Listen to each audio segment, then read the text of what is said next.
जय हिंद दोस्तों, welcome back to our rocket of revision for 10th class. अब हम करने जा रहे हैं, जैसे मैंने केमिस्ट्री को आपको 50% ऑफ द केमिस्ट्री जो है थ्रू डायग्राम्स आपको रिवाइज करवा दिया और बहुत बड़ा एक पार्ट 1/3 ऑफ द फिजिक्स जो हम ऑलरेडी अपनी लाइव क्लास में कर चुके हैं, जिसमें हमने न्यूमेरिकल्स किए थे। अब हम फिजिक्स का अप्रोक्सीमेट 50% पार्ट करने जा रहे हैं उसके डायग्राम्स के थ्रू। मेरे से बार बार लोग पूछते हैं कि मैं डायग्राम्स पे इतना जोर क्यों देता हूं। डायग्राम्स जो होते हैं वो आपका जो है वो समझ लो कि आपकी रीढ़ की हड्डी है, उस स्केलेटन की। जो आपका जो सिलेबस है वो एक पूरा का पूरा हार्ड स्केलेटन है और उसको रोक के रखने के लिए उसकी रीढ़ की हड्डी उसके डायग्राम्स हैं। अगर आपकी डायग्राम्स पे कमांड है तो आई कैन चैलेंज यू कि आपको अपने साइंस के पेपर में 60-70% मार्क्स लेने से कोई नहीं रोक सकता।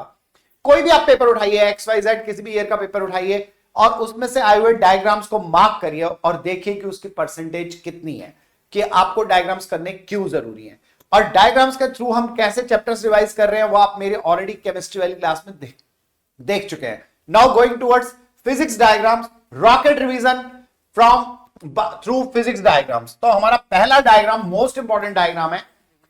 ये डायग्राम आपका 1 मार्क का क्वेश्चन देता है और ये है ह्यूमन आई। ह्यूमन आई के कुछ पार्ट्स आपको दिए हुए हैं और हर पार्ट का आपको यहां पर मालूम होना चाहिए कि फंक्शन क्या है, क्योंकि पेपर में आपको 1 मार्कर इसका कोई ना कोई फंक्शन आ जाएगा। वैसे तो ये अगले चैप्टर का क्वेश्चन है, लेकिन मैंने पहले लिया है इसको क्योंकि ये मोस्ट इंपॉर्टेंट है। आपको यहां पर कुछ पार्ट्स दिखाई दे रहे हैं, cornea, iris, pupil, aqueous humour, crystalline lens, retina, nerve, optic nerve, vitreous humour, ये सारे के सारे अलग अलग पार्ट्स हैं और हर एक के अपने अपने फंक्शंस हैं। सबसे पहले आपका कॉर्निया। कॉर्निया क्या होता है? ये आपका आउटर कवरिंग है, आपका बल्ज पार्ट है, जो उभरा हुआ है, जो आपको हिस्सा दिख रहा है, ये कॉर्निया है। आपका बाहर बाहर का जो उभरा हुआ हिस्सा है ये कॉर्निया है। और कॉर्निया में क्या होता है? कॉर्निया में सबसे पहले आपको याद रखना है कि ये होता है आपका जो जितना भी रिफ्रैक्शन ऑफ लाइट है। यहां पे कई बार बच्चे कंफ्यूज होते हैं कि होता क्या है यहां पर होता है रिफ्रैक्शन ऑफ लाइट, क्योंकि यहां पर लाइट एक मीडियम से दूसरे मीडियम में जा रही है। बाहर का मीडियम जो है रेयरर है एयर और अंदर का डेंसर है। यहां एक्वस ह्यूमर जो है डेंसर मीडियम है। तो लाइट जो है वो यहां लेंस से होती हुई अंदर जा रही है, तो यहां हो रहा है आपका रिफ्रैक्शन। तो कॉर्निया पे आपका सारा का सारा रिफ्रैक्शन होता है, लाइट एक मीडियम से दूसरे मीडियम में ट्रांसफर हो जाती है। और जो आपका प्यूपिल है, ये प्यूपिल जो है वो एंट्री ऑफ लाइट होता है। ये आपका एंट्रेंस ऑफ लाइट है, एंट्रेंस ऑफ लाइट, ये आपका एंट्रेंस ऑफ लाइट है। और इसका जो दरवाजा है जो खुलता और बंद होता है वो आपका क्या है? इरिस। ये आपको दिख रहा है इरिस, ये जो ब्लैक सी लाइन है ये इरिस है, यहां पर आपको मार्क किया गया। इरिस क्या करता है कि इरिस जो है वो इसकी कंट्रोलिंग को, इसके दरवाजे को कम और ज्यादा करता है। यानी कि जो इरिस है वो एक्चुअल में कंट्रोल करता है अमाउंट ऑफ लाइट को, कंट्रोल करता है, controls amount of light entering. Enter करने वाली लाइट के अमाउंट को ये कंट्रोल करता है, इसको कम और ज्यादा करता है। कभी आप पिक्चर हॉल में गए होंगे तो पिक्चर हॉल में आप लेट पहुंचते हैं और अंधेरा हो चुका होता है, तो आप कैसे करते हैं? आप अंदर घुसने के बाद ऐसे घूर के देखते हैं, अपनी आंखें फाड़ लेते हैं, यानी इरिस को आप चौड़ा कर देते हैं ताकि लाइट ज्यादा एंटर हो सके। ऐसे कभी आप किसी जगह पे अचानक एकदम लाइट आपकी आंखों पे बहुत तेजी से एकदम लाइट पड़ गई, भग से लाइट आ गई आपकी आंखों के ऊपर, तो आप अपनी आंखों को क्या करते हैं? सिकोड़ लेते हैं, ऐसे कर लेते हैं हल्का सा। ऐसे क्यों कर लेते हैं? आप इरिस को कम कर देते हैं, यानी आप लाइट एंटरिंग को कम कर देते हैं। तो इरिस जो है वो कंट्रोल करता है अमाउंट ऑफ लाइट एंटरिंग, कि कितनी लाइट वहां एंटर करेगी। और ये किसकी हेल्प से करता है? सीलियरी मसल्स की हेल्प से करता है। ये हेल्पर है इसका, सीलियरी मसल्स जो है वो हेल्पर है, जो कि इसको हेल्प करते हैं कि वो कैसे लाइट को कंट्रोल करेंगे। सीलियरी मसल्स कम और ज्यादा होकर के इरिस को बंद और खोल कर देते हैं, इससे लाइट जो है वो कम और ज्यादा होती है। और पिपिल क्या? एंट्री है। एक्वस ह्यूमर जो है मेन जो रिफ्रैक्शन है वो यहीं पर होता है। और रेटिना क्या है? रेटिना हमारी स्क्रीन है, रेटिना स्क्रीन है, जहां पर कि आकर के एक तरह से जो इमेज है वो यहां फॉर्मेशन होती है, इमेज फॉर्मेशन, इमेज फॉर्मेशन। यहां पर आपकी इमेज जो है वो फॉर्मेशन होती है, यहां पर इमेज आपकी बन जाती है, यहां पर इमेज बन गई आपकी। और इसके बाद है आपका विट्रस ह्यूमर, जो मेनली आपका रिफ्रैक्शन ऑफ द लाइट को फैसिलिटेट करता है। ये रिफ्रैक्शन ऑफ लाइट को फैसिलिटेट करता है, रिफ्रैक्शन ऑफ लाइट इसी के थ्रू होता हुआ यहां तक पहुंचता है। विट्रस ह्यूमर फैसिलिटेट रिफ्रैक्शन, ये रिफ्रैक्शन को फैसिलिटेट करता है। और ऑप्टिक नर्व, ऑप्टिक नर्व क्या करती है, रेटिना ने जो स्क्रीन है उसमें जो इमेज बनाई, इस इमेज को क्या करती है ऑप्टिक नर्व, ऑप्टिक नर्व जो है वो उसको इलेक्ट्रिकल सिग्नल में कन्वर्ट कर देती है। Optic nerve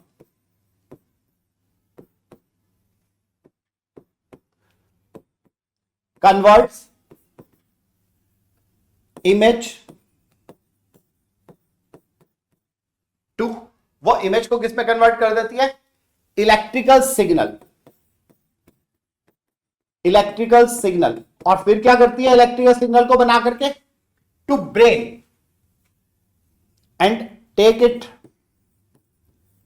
takes it to the brain, brain में ले जाती है, क्योंकि मेन तो ब्रेन ने इमेज को देखना है, तो ब्रेन उस इमेज को इंटरप्रेट कर पाता है। ये ऑप्टिक नर्व का काम है। ठीक है, जैसे हम रिफ्लेक्स आर्क पे कर रहे थे कि हम किसी चीज को टच करते हैं, एकदम गर्म लगता है तो हमारा एक एक्शन जाता है, उसका रिएक्शन हमें जवाब में आता है, तो ऑप्टिक नर्व यही करती है, इलेक्ट्रिकल सिग्नल को लेके जाती है। इलेक्ट्रिकल सिग्नल कैसे जाता है, इलेक्ट्रिकल सिग्नल को जाने के लिए हमें क्या चाहिए होते हैं, न्यूरॉन्स, न्यूरॉन्स चाहिए होते हैं। ये न्यूरॉन्स का हम स्ट्रक्चर कहां करेंगे, हम वैसे कर चुके हैं ऑलरेडी 9th क्लास के अंदर, लेकिन एक बार फिर से हम न्यूरॉन्स का स्ट्रक्चर करेंगे, बहुत डिटेल में करेंगे इसको जब हम बायो के डायग्राम्स कर रहे होंगे। मैं जब एक डायग्राम करा रहा हूं तो उसके अंदर मैं आपको ऑलरेडी कह के चल रहा हूं कि मैं आपको 5 से 7 क्वेश्चन उसके अंदर करा के चल रहा हूं। इसमें से एक question 1 marker, mark my word, 101% आएगा ही आएगा एक क्वेश्चन कि इसमें से वो किसी एक पार्ट का आपसे फंक्शन पूछेगा ही पूछेगा। Going towards other diagrams, next diagram, ये हमारा डायग्राम है कॉनकेव मिरर और कॉन्वेक्स मिरर का। ये हमारा कॉनकेव मिरर है फर्स्ट वाला, ये कॉनकेव है और ये कॉन्वेक्स है। इसके बारे में थोड़ा सा हम न्यूमेरिकल्स में डिस्कस कर चुके हैं, लेकिन फिर भी यहां पर हम एक बार फिर से डिस्कस कर रहे हैं। कॉनकेव मिरर का जो शेप होता है, हमेशा मैंने आपको कहा था कि आप मिरर या लेंस को कहां रखोगे, लेफ्ट साइड पे। मिरर या लेंस हमेशा आपके राइट हैंड साइड पे जाएंगे, आपके राइट हैंड साइड पे, आपके राइट हैंड साइड पे। और जो आपका ऑब्जेक्ट होगा वो हमेशा हमेशा हमेशा आप लेफ्ट हैंड साइड पे ही रखेंगे, वो आप लेफ्ट हैंड साइड पे रखेंगे। ये कन्वेंशन है जो हमेशा आपको याद रखनी है। तो क्योंकि हम यहां से डिस्टेंस मेजर करते हैं, डिस्टेंस हमारा हमेशा -u होगा, ये डिस्टेंस हमेशा हमारा -u ही होगा। तो यहां पर हम जो है इंफिनिटी के केस से लेकर के देख रहे हैं, हमारे पास इसमें अलग अलग चीजें होती हैं।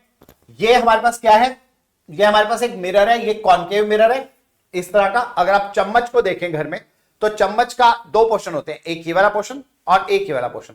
जो इस तरह से होता है अंदर की तरफ दबाव है, जिसको हम कहते हैं गुफा सा बन रहा है, तो उसको बोलते हैं कॉनकेव। अगर रिफ्लेक्शन यहां पर हो रहा है और रिफ्लेक्शन अगर इसके दूसरी साइड पर हो रहा है, यानी इसके उभरे हुए हिस्से पे हो रहा है, तो हम उसे कहते हैं, यानी कि अगर वो इस वाले पोर्शन पे रिफ्लेक्शन ले रहे हैं हम, तो ये कहलाता है कॉन्वेक्स। तो एक पार्ट इसका पॉलिश कर दिया जाता है पीछे से। पॉलिश जो है वो हम डिफरेंट मटेरियल से करते हैं, यहां पर आपको उसकी डिटेल नहीं करनी है। जो रेज इंफिनिटी से आती हैं सबके सब। अब इसमें कुछ पॉइंट्स जो आपको पता होने चाहिए कि मिरर के साथ आपके पॉइंट्स क्या होते हैं, चाहे वो कॉन्वेक्स हो या कॉनकेव हो। हम पहले कॉनकेव मिरर ले रहे, कॉनकेव मिरर, कॉनकेव मिरर का ठीक सेंट्रल पॉइंट, ये जो सेंट्रल पॉइंट होता है इसको हम बोलते हैं पी। पी मींस पोल। और जहां से हमने ये वाला सर्कल बनाया था, ये सर्कल के लिए हमने आर्क कटी थी, जिस पॉइंट से हमने कट की थी वो कहलाता है C. C means centre of curvature, centre of curvature. C और पी के ठीक बीच का पॉइंट होता है एफ, फोकस। पी से सी का distance P C is equals to होता है R, radius of curvature, radius of curvature. और r/2 होता है हमारा, जो ये लेंथ होती है एफ आर, ये एफ फोकल लेंथ।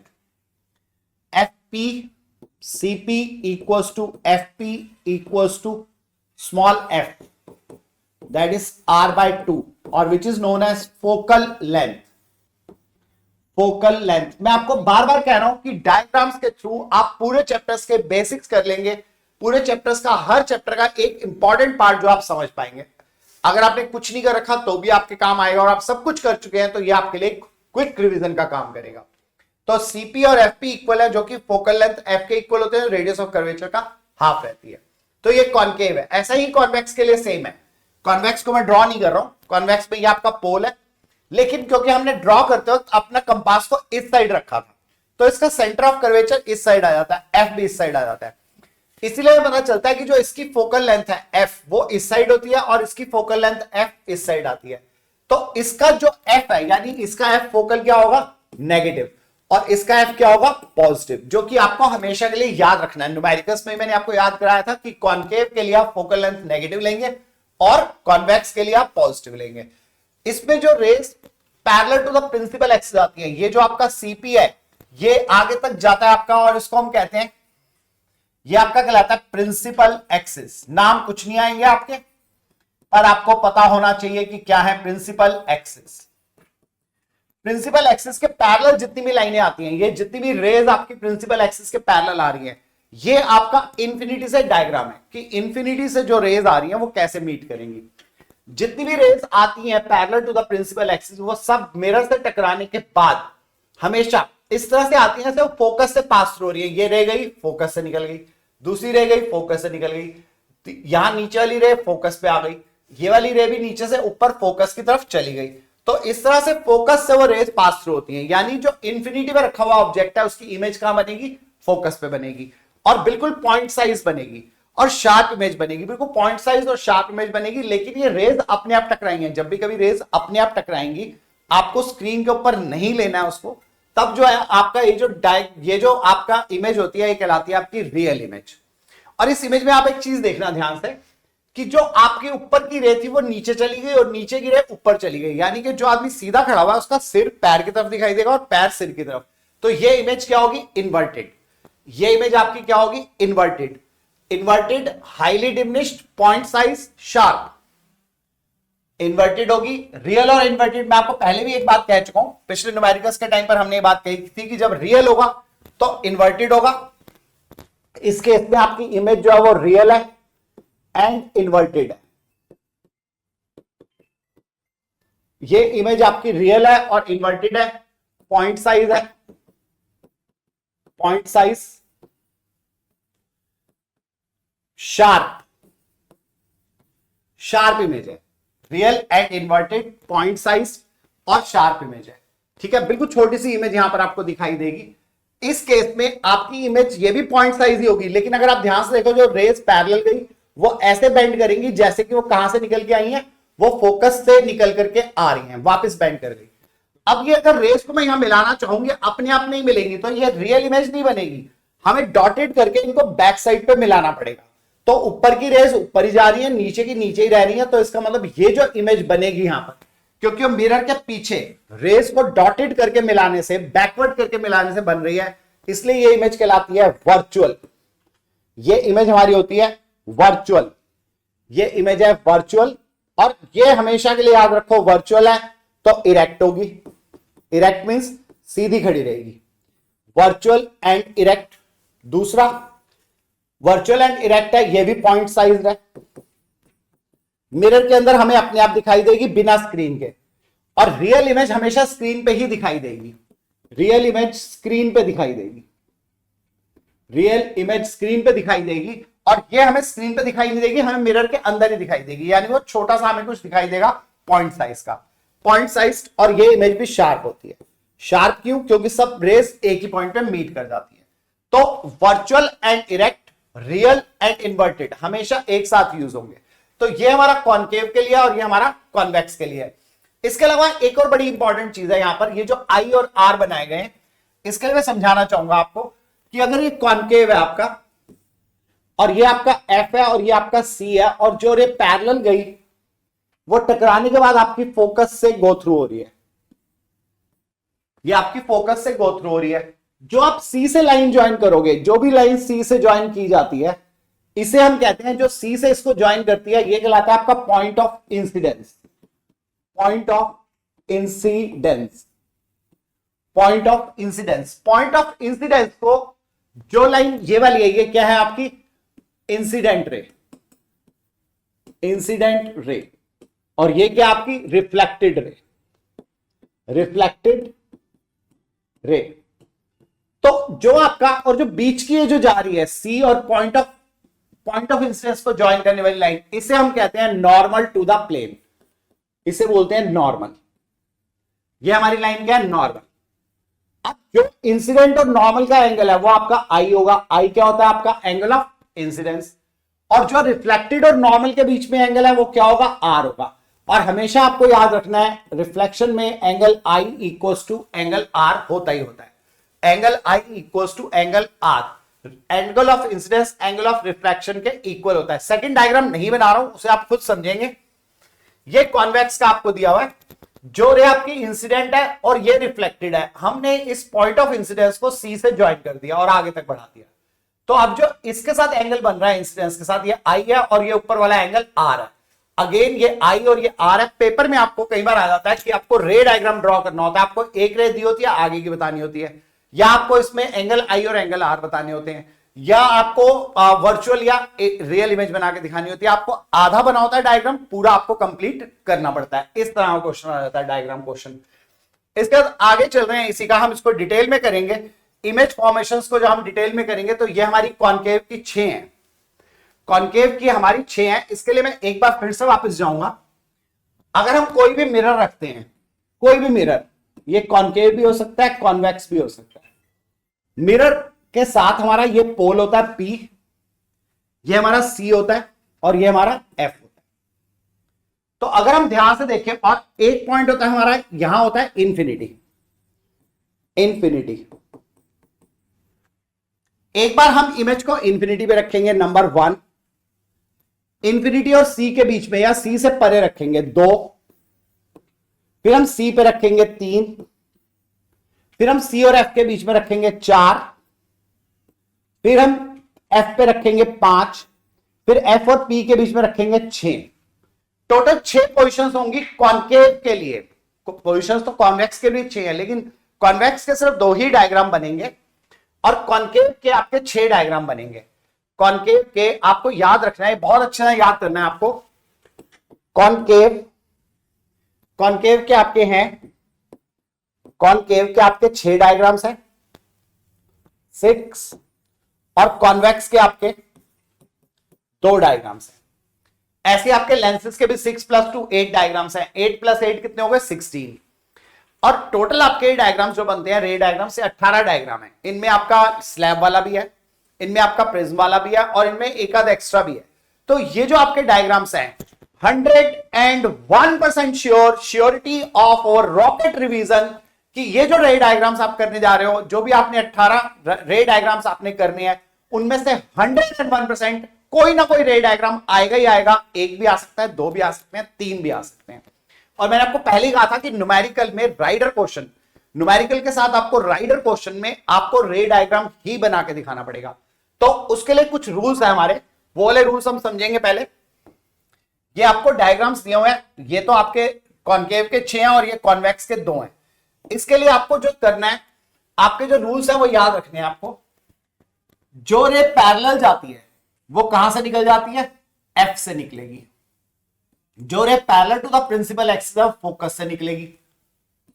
जो रे फोकस से निकलती है, जो रे F से निकलेगी, ये F से गई, टकराने के बाद वो parallel to the principal axis हो जाती है। सिमिलरली जो रे आपकी C से निकलेगी, जो भी रे आपकी C से निकलेगी, अगर यहां पर आपका C है और यहां F है, जो रे आप C से निकालोगे वो रे उसी पाथ को ट्रेवल करती हुई वापस चली जाएगी, सेम पाथ को रिट्रेस करेगी।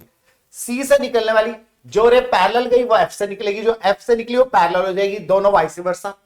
जो C से निकलेगी वो क्या करेगी, सेम पाथ को रिट्रेस करेगी। और एक रूल और है आपका इंपॉर्टेंट, जो P के ऊपर आएगी रे वो उतना ही एंगल बनाते हुए नीचे चली जाएगी। ये आई और ये आर हो जाएगा, और आई और आर क्या होते हैं, इक्वल, तो ये बनेगा डायग्राम। कॉन्वेक्स के लिए मैं नहीं बना रहा हूं, कॉन्वेक्स के भी इसी तरह के आपको 4 डायग्राम करने हैं, उसमें भी ऐसा ही होगा।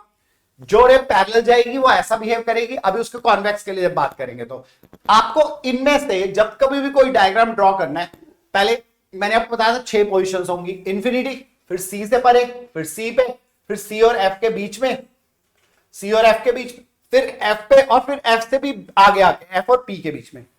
बहुत ही अच्छा एक रिलेशन समझाऊंगा, जब आपको आइडेंटिफाई करना होगा तो आप यूं आइडेंटिफाई भी कर लोगे कि आपका ऑब्जेक्ट कहां रखा है, और आपका कई बार बहुत कंफ्यूजिंग क्वेश्चंस इन्हीं डायग्राम्स में से बनते हैं। अगर आपको डायग्राम्स क्लियर है तो उन क्वेश्चंस में भी आपकी कमांड रहेगी, न्यूमेरिकल्स में भी कमांड रहेगी। कैसे? जो इंफिनिटी में रखी हुई है, इंफिनिटी वाला ऑलरेडी हम डायग्राम कर चुके हैं। ये हमारा इंफिनिटी वाला था, रेस पैरेलल आ रही थी और सारी फोकस में मिली थी, ऊपर वाली नीचे, नीचे वाली ऊपर हो गई थी। तो उससे क्या हुआ, इसी डायग्राम को हम दोबारा यहां बना रहे हैं। जो रे पैरेलल आई वो फोकस से निकल गई, नीचे चली गई, जो नीचे वाली पैरेलल आई वो ऊपर चली गई, और ये हमारा नॉर्मल टू द प्लेन है, आई और आर इक्वल है। और हमारी रे कहां पर बन रहा है, हमारा डायग्राम जो बन रहा है वो कहां पर बन रहा है, हमारा फोकस पे बन रहा है, highly diminished point size inverted. इसके बारे में हम लिख चुके हैं, इसके बारे में मैं पीछे ऑलरेडी आपको यहां लिख के दे चुका हूं कि अगर आपकी इमेज कॉन्केव में बन रही है तो वो रियल एंड इन्वर्टेड होगी, पॉइंट साइज होगी और शार्प इमेज बनेगी। और ये क्या रियल है, रियल है तो स्क्रीन पे ही आ सकती है, आप इसको देख नहीं सकते मिरर के अंदर, आपको स्क्रीन को मिरर के सामने, मिरर है और इसके सामने आपको स्क्रीन को लाना पड़ेगा, स्क्रीन के ऊपर आपको वो इमेज बनी हुई दिखाई देगी। और नॉर्मली हम जो ऑब्जेक्ट है वो क्या यूज करते हैं, कैंडल, कैंडल फ्लेम को हम देखते हैं, वो हमें स्क्रीन के ऊपर दिखाई देती है, डार्क रूम करके करते हैं इसको। अगला है हमारा नेक्स्ट डायग्राम, जब हम सी से परे रखेंगे ऑब्जेक्ट को, सी से परे रखेंगे तो जो रे पैरेलल गई वो फोकस से निकल गई, और जो सी से निकली उसने उसी पाथ को रिट्रेस कर लिया। तो यहां इमेज कहां बन रही है, सी और एफ के बीच में बन रही है, यहां इमेज सी और एफ के बीच में बन रही है, और यहां इमेज कहां बनी थी, एट फोकस बनी थी। इसका एक चार्ट पूरा एनसीईआरटी के अंदर बना हुआ है जो आपको याद करना है, लेकिन आप इसी डायग्राम से इसको लर्न करने की कोशिश करो। आपका सी और एफ के बीच में इमेज बन रही है, अब ये इमेज इससे छोटी भी बन रही है, साइज में दिख रहा है आपको, छोटी है, वो पॉइंट साइज थी, ये छोटी है, थोड़ी बड़ी हो गई इससे, इसके मुकाबले इमेज थोड़ी बड़ी हो गई, रियल है इन्वर्टेड है, ठीक है। तो इसमें इसके लिए रहेगा real inverted smaller than object, smaller than object, और smaller than object between C and F, between C and F, between C and F, C और एफ के बीच बन रही है, ये इसकी इमेज बन रही है। जैसे मैं इसके लिए कर रहा हूं ऐसे आपको हर एक के लिए करना है, मैं सबके नहीं लिखूंगा, आपको समझने की जरूरत है, ये आपको अपने दिमाग में बिठाना है, इसलिए आपको अच्छी तरह से इनको लर्न करना है। तो जो इमेज अब यहां पर सी और एफ के बीच बन रही है, अब आपका ऑब्जेक्ट कहां आएगा, थर्ड पोजीशन पे सी पे आ गया, जो रे पैरेलल गई वो एफ से निकल गई, जो एफ से निकली वो पैरेलल हो गई, बिल्कुल सेम वही सी पे ही बन रहा है और सेम साइज का बन रहा है, यहां पर सी का बन रहा है और सेम साइज का बन रहा है। जो ऑब्जेक्ट और इमेज है वो एक ही जगह पर है, सेम ही साइज है, सेम ही डिस्टेंस है, वी और यू भी सेम है, और H1 और H2 यानी कि height of object height of image भी इक्वल है, ये भी रियल है, इन्वर्टेड है, और ये बिल्कुल सेम साइज की बन रही है।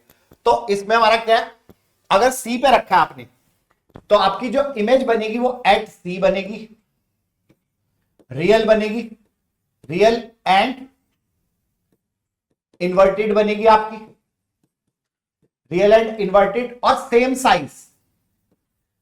साइज की बनेगी, उसी साइज की बनेगी जितना हुआ है। अब इसमें ना क्वेश्चन जो आता है पेपर में वो ये आता है, हमेशा छूटते ये क्वेश्चन आता है कि the image coincides with object, image और ऑब्जेक्ट कोइंसाइड करते हैं, अगर वो दोनों कोइंसाइड करते हैं तो अंडरस्टूड है कि ऑब्जेक्ट को सी पे रखा होगा, उसमें आपको फोकल लेंथ दी होगी, उसमें आपको फोकल लेंथ 5 दी हुई है, मान लो 5 सेंटीमीटर, तो ऑब्जेक्ट डिस्टेंस क्या हो जाएगा 10 और इमेज डिस्टेंस क्या हो जाएगा 10, और उसमें मैग्निफिकेशन क्या होगा -1, क्योंकि सेम साइज है ना दोनों का और सेम डिस्टेंस है, और -v/u होता है, v और u दोनों ही आप सेम ले लोगे, मान लो कि आपने 10 लिया, वो भी 10 आ जाएगा, 10/10 क्या हो जाएगा 1, लेकिन रियल इमेज है इसलिए क्या साइन आएगा माइनस, तो ये माइनस का साइन देगा आपको। तो ये हमारे पास क्या है, ये वो वाला केस है। इसमें आपको अच्छी तरह से याद करना है कि अगर इमेज और ऑब्जेक्ट कॉइंसाइड करते हैं तो 101% आपका ऑब्जेक्ट सी पर ही रखा हुआ है।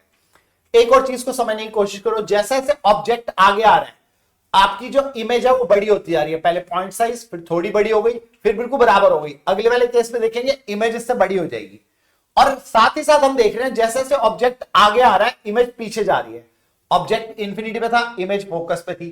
फिर ऑब्जेक्ट जो वो सी से परे आ गया तो ये सी और एफ के बीच में आ गई। अब ये सी पे आ गया ऑब्जेक्ट, ऑब्जेक्ट को और आगे लाए तो इमेज और उधर चली गई, एंड सो ऑन। अब ऑब्जेक्ट और आगे आएगा तो इमेज और पीछे चली जाएगी। इसके बाद नेक्स्ट वाले में जहां हम इसको सी और एफ के बीच में रखेंगे, जो रे पैरेलल गई वो एफ से निकल गई और जो सी से निकल रही है वो उसी पाथ को रिट्रेस कर रही है। तो हमारे पास इसकी इमेज बन रही है बियॉन्ड सी बन रही है, लेकिन ये भी रियल एंड इन्वर्टेड है। Real and inverted, bigger than the object, object से बड़ी बन रही है, रियल एंड इन्वर्टेड है और बियॉन्ड सी है। बियॉन्ड सी, सी से परे बन रही है। तो इसकी इमेज ये बन गई हमारी। ऐसे अब जब हम एफ पे ले आएंगे, जब इंफिनिटी पे था तो एफ पे इमेज बनी थी, अब हमने उल्टा कर दिया वाइस वर्सा। जब भी कभी आप उल्टा करोगे आपको उल्टा ही मिलेगा उसका आंसर। जब इंफिनिटी पे थी तो एफ पे बन रही थी, जब अब आपका सी और एफ के बीच में थी तो सी से परे बन रही थी, और सी से परे ऑब्जेक्ट था और सी और एफ के बीच में इमेज। एक तरह से आपने इसी को उल्टा कर दिया है। आपने इमेज की जगह ऑब्जेक्ट की जगह इमेज ले ली और इमेज की जगह आपने ऑब्जेक्ट ले लिया, तो ये बिल्कुल उल्टा हो जाता है उसका। तो अगर इंफिनिटी पे थी तो फोकस पे बन रही थी, अब आपने फोकस पे रख दिया ऑब्जेक्ट को तो इमेज कहां बन रही है? एट इंफिनिटी बन रही है। एट इंफिनिटी मींस बहुत बहुत बहुत दूर बनेगी ये इमेज। तो इसमें आपका होगा एट एफ पे आपकी इमेज एट इंफिनिटी बनेगी, लेकिन ये भी रियल बनेगी। ठीक है, ये भी हमारी बनेगी एट इंफिनिटी, एट इंफिनिटी।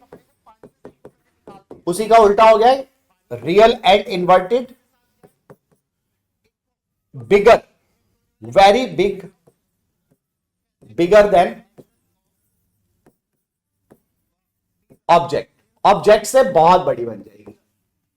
अब हम ऑब्जेक्ट को एफ और पी के बीच में ले, जो रे पी से जाएगी वो उतना ही एंगल बनाते हुए नीचे चली जाएगी, इस रूल का यूज किया। और जो रे सी से निकलेगी वो उसी पाथ को रिट्रेस करेगी, तो इसकी वर्चुअल इमेज बनेगी मिरर के अंदर। यहां आपको वर्चुअल इमेज मिलेगी, मिरर के अंदर दिखाई देगी ये इमेज। तो ये क्या बनेगी? वर्चुअल। मैंने आपको पहले ही कहा था वर्चुअल होगा तो क्या लिखोगे? इरेक्ट। वर्चुअल के साथ इरेक्ट हमेशा साथ में आएगा। और बिहाइंड द मिरर होगी, ये स्क्रीन पे नहीं लेनी पड़ेगी आपको। बिहाइंड द मिरर, मिरर के पीछे मिलेगी आपको ये। और क्या बनेगी ये? बिगर देन द ऑब्जेक्ट, ये बिगर बनेगी, bigger than the object, object से बड़ी बनेगी। तो इस तरह से आपके 6 डायग्राम हो गए। कॉन्वेक्स के केस में आपके पास सिर्फ 2 ही डायग्राम है। मेनली आपको कभी कोई क्वेश्चन आएगा तो आपको इन्हीं में से किसी एक का यूज करना है। जब हम दोबारा से न्यूमेरिकल्स करेंगे, यानी कि जब हम अपने मल्टीपल चॉइस क्वेश्चंस और जो हमने क्वेश्चंस की सीरीज अलग से बनाई है उनको करेंगे, उनमें भी न्यूमेरिकल्स हैं। न्यूमेरिकल्स को हम इन्हीं का यूज करके ड्रॉ करेंगे, इन 6 डायग्राम में से कोई एक, या कॉन्वेक्स के 2 डायग्राम मिरर वाले केस में। अब हम कॉन्वेक्स की बात करते हैं। कॉन्वेक्स में आपको सिर्फ 2 ही केस लेने हैं, एट इंफिनिटी और मिरर के बीच में कहीं भी।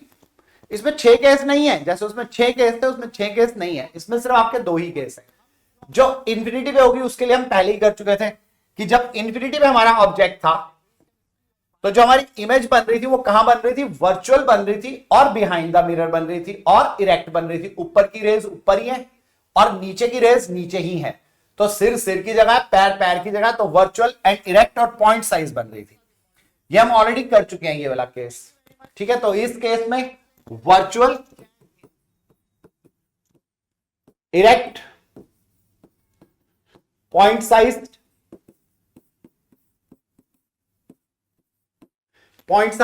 और क्या बन रही है ये? Virtual, erect, point size, behind the mirror. Understood है? Behind the mirror.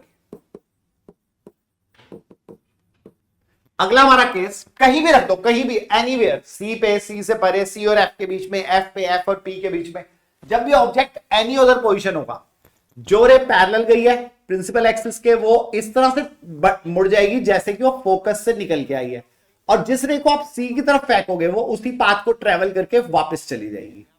जो रे आपने सी की तरफ फेंकी है वो रे आपकी वापस उसी पाथ को ट्रेवल करती हुई चली जाएगी और दोनों बिहाइंड द मिरर मिल रही है। यहां भी वर्चुअल, ये भी आपका बनेगा वर्चुअल इरेक्ट, वर्चुअल के साथ इरेक्ट आएगा, रियल के साथ इन्वर्टेड आएगा। बिल्कुल क्लियर। रियल के लिए माइनस, वर्चुअल के लिए plus. Virtual behind the mirror, behind the mirror और smaller than the object, smaller than the object. Important question यहां पर अराइज करता है।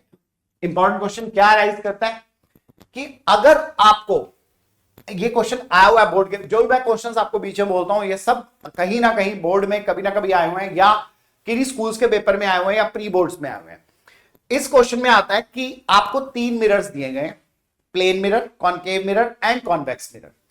आपको बिना किसी मिरर को टच किए यह बताना है कि उनमें से कौन सा कॉन्वेक्स है, कौन सा कॉनकेव है, कौन सा प्लेन मिरर है। मिरर को सामने रखेंगे और उसके सामने कोई भी ऑब्जेक्ट लाएंगे, मान लो पेंसिल या पेन को मैं ले आया। अगर मैं इस पेन को उसके पास पास लेके जाता हूं धीरे धीरे, तो मुझे उसके अंदर सेम इमेज दिखाई देती है, उसकी बिल्कुल सेम, उतने ही साइज की, उतने ही डिस्टेंस पे दिखाई देती है। तो अंडरस्टूड है ये प्लेन मिरर होगा। हम अपने आप को जब मिरर में देखते हैं, घरों में जो प्लेन मिरर लगे हैं, हम अपने आप को सेम साइज के और सेम डिस्टेंस पे दिखाई देते हैं और हमेशा वही रहते हैं। हम ये नहीं कि हम छोटे हो गए, बड़े हो गए, ऐसा कुछ नहीं होता। अपने प्लेन मिरर में हम सेम साइज के रहते हैं। तो अगर सेम साइज की रहती है इमेज तो प्लेन मिरर होगा। वर्चुअल के अंदर जब भी आप ऑब्जेक्ट को उसके पास लाना शुरू करोगे, आपको इमेज अंदर ही दिखाई देगी, वर्चुअल बिहाइंड द मिरर ही दिखाई देगी। पहले पॉइंट साइज की और फिर जैसे जैसे आप उसको पास लाते होगे वो धीरे धीरे बड़ी होती रहेगी, थोड़ी सी बड़ी, फिर थोड़ी थोड़ी थोड़ी थोड़ी। लेकिन एक कंडीशन हमेशा रहेगी कॉन्वेक्स में। क्या कंडीशन रहेगी? वो बिगर देन द ऑब्जेक्ट कभी नहीं होगी, बिगर देन द ऑब्जेक्ट कभी नहीं होगी, स्मॉलर देन द ऑब्जेक्ट रहेगी। तो ये किसकी पहचान होगी? हमारी कॉन्वेक्स की। और तीसरा मिरर कॉनकेव, उसको कैसे आइडेंटिफाई करेंगे?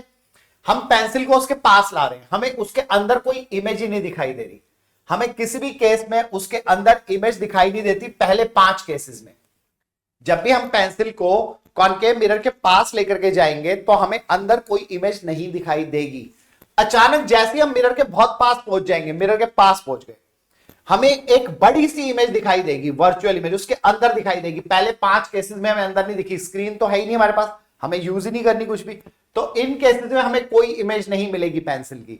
और जैसे ही pencil near to the concave mirror आएगी, उसकी वर्चुअल इमेज उससे बड़ी दिखाई देगी। तो हम इससे आइडेंटिफाई कर सकते हैं कि कॉनकेव है। अगर सेम साइज की दिखाई दे रही है और हमेशा दिखाई दे रही है तो प्लेन मिरर। अगर छोटी दिखाई दे रही है हमेशा और धीरे धीरे बड़ी हो रही है लेकिन कभी भी ऑब्जेक्ट से बड़ी नहीं हुई तो वो कॉन्वेक्स मिरर। और पहले दिखती नहीं है और बहुत पास आने पे बड़ी दिखाई देती है तो वो कौन सा होगा? Concave mirror. ये बहुत इंपॉर्टेंट कॉन्सेप्ट है।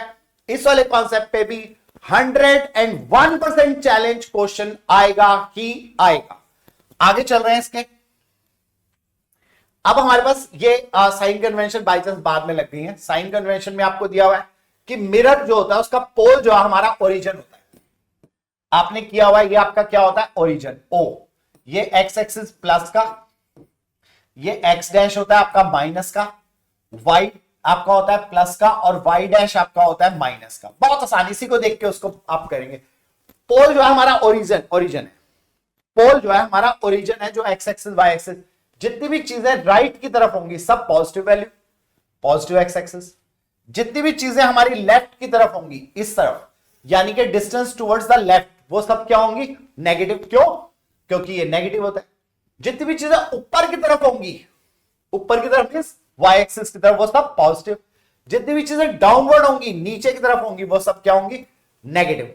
ये साइन कन्वेंशन है। और इसके साथ दूसरी कन्वेंशन क्या है? कॉनकेव मिरर की फोकल लेंथ हमेशा नेगेटिव, कॉन्वेक्स की हमेशा focal length positive. Concave negative, convex positive. Concave के लिए आपका फोकस इस साइड होता है, इसलिए नेगेटिव। कॉन्वेक्स के लिए आपका फोकस, जब कॉन्वेक्स आप बनाओगे ऐसा बनेगा, उसका फोकस इधर आ जाता है तो पॉजिटिव। इसको ध्यान रखेंगे आप। सबसे आसान तरीके से मैंने साइन कन्वेंशन आपको समझाई है। Now this is our refraction of light through the rectangular glass slab. Glass slab में से जब आप करेंगे तो कैसे करेंगे? ग्लास स्लैब में से आपको अपनी जो है वो इमेज फॉर्मेशन करके दिखानी है। जब भी कभी ग्लास से करते हैं तो ग्लास स्लैब हम बीच में रखते हैं और हम यहां पर दो अपने ऑल पिन्स लगाते हैं थोड़ा टिल्टेड एंगल पे, सीधा डायरेक्ट नहीं लगाएंगे। जो डायरेक्ट ये वाली लाइन है नॉर्मल टू द प्लेन है, ऐसे ये वाली लाइन जो है वो नॉर्मल टू द प्लेन है। ये वाली रे जो हम पहले दो यहां पर हम वो लगाएंगे, अपने दो हमने यहां पर ऑल पिन्स लगाई होती हैं, इन ऑल पिन्स को हम कहते हैं, ये वाली जो बनती है हमारी कहलाती है इंसिडेंट रे, ये कहलाती है इंसिडेंट रे।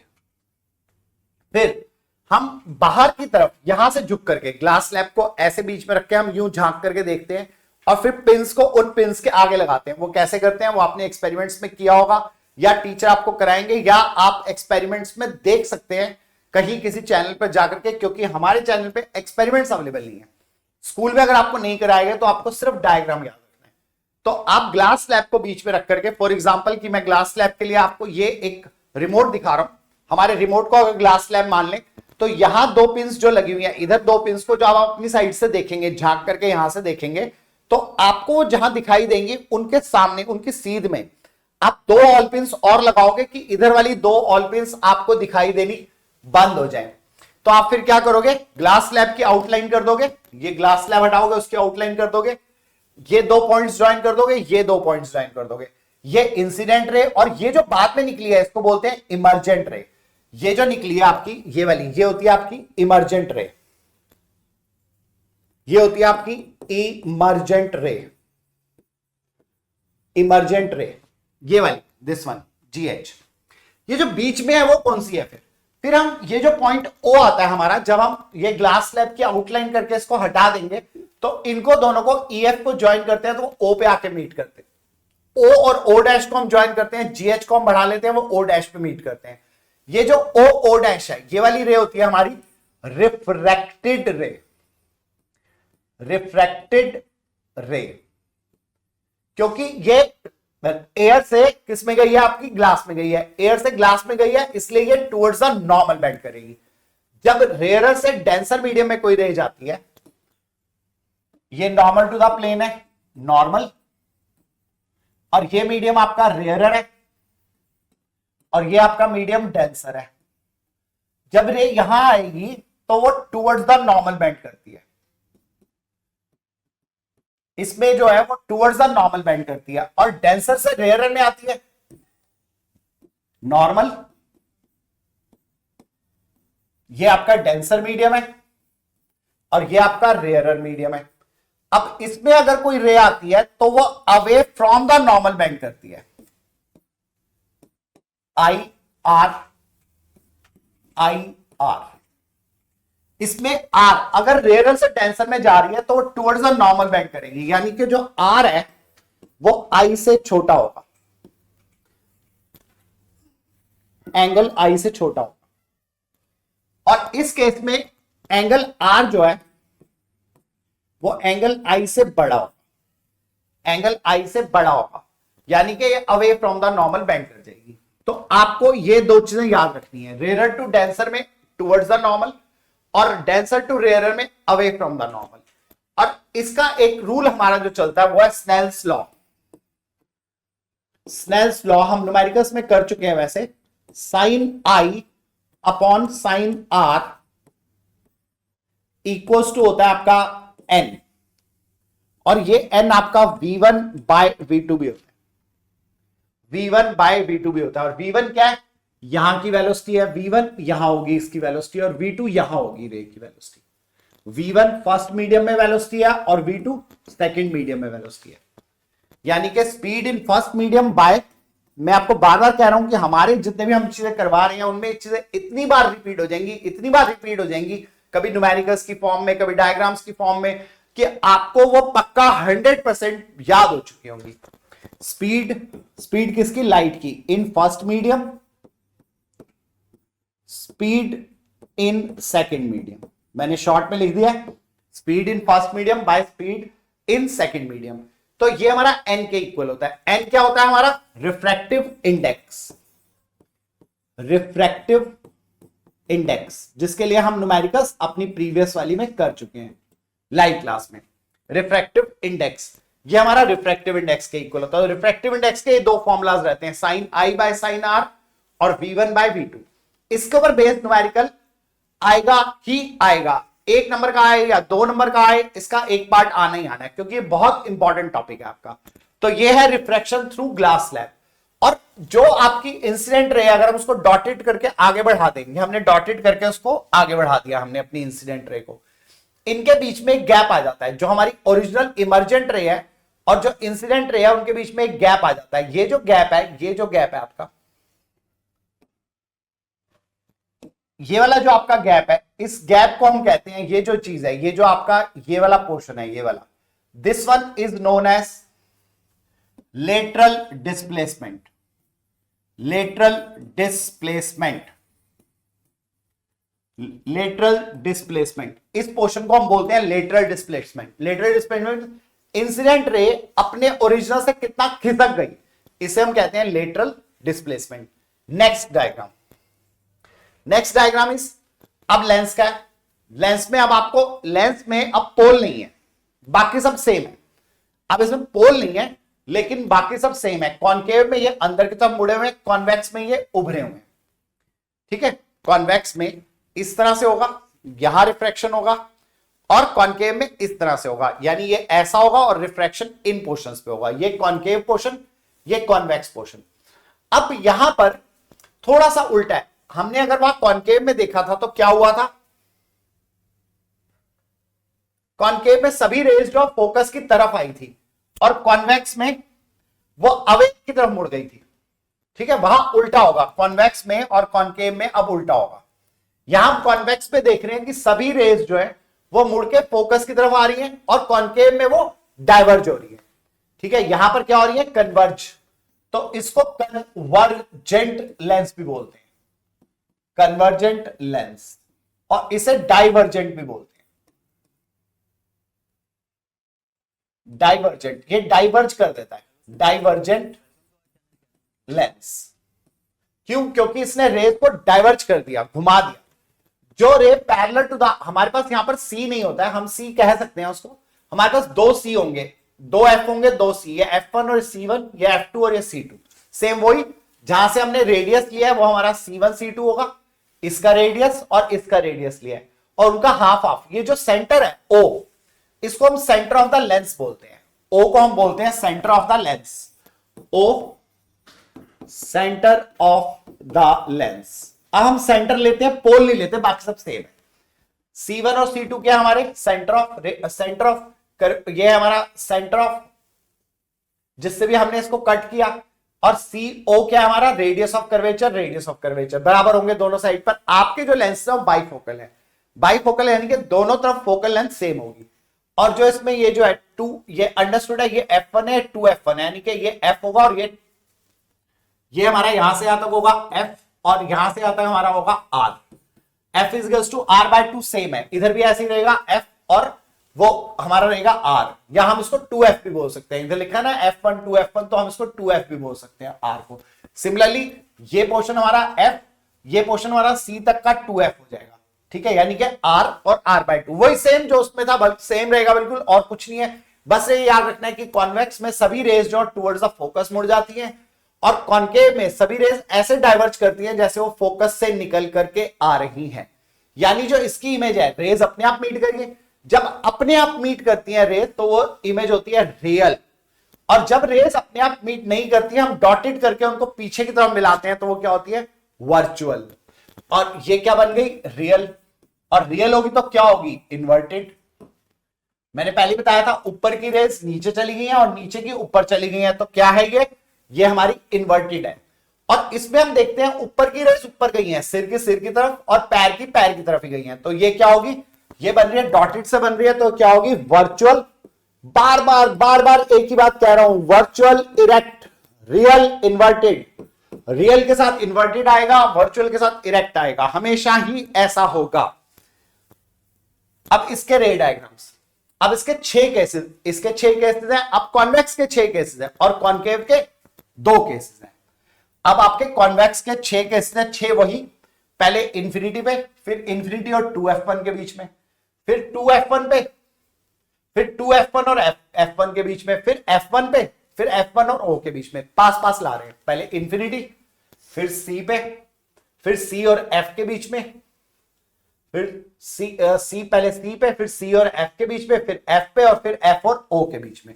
तो हम अपने ऑब्जेक्ट को आगे लाते जाएंगे और उसमें सिर्फ दो ही केस, एक बार इंफिनिटी पे जो अभी अभी किया था हमने, और एक इंफिनिटी से आगे कहीं भी।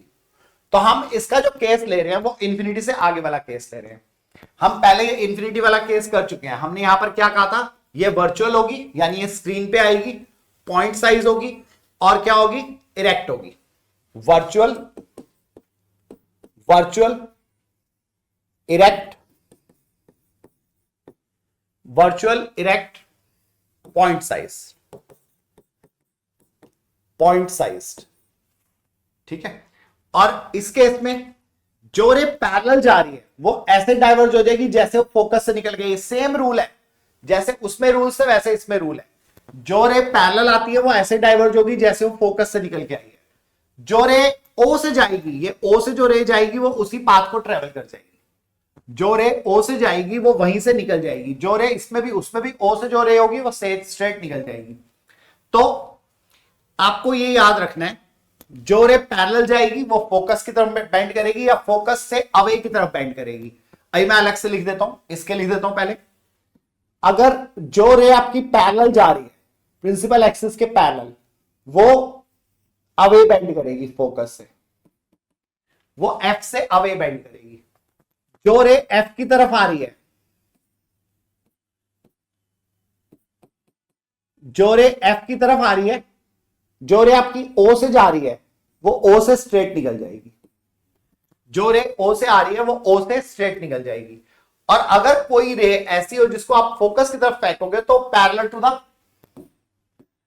अगर इसके एफ की तरफ, ये ओ है और ये इसका एफ इधर है और ये एफ इधर है, अगर कोई रे एफ की तरफ जा रही है इसके, ये एफ तक नहीं पहुंचेगी और पैरेलल हो जाएगी।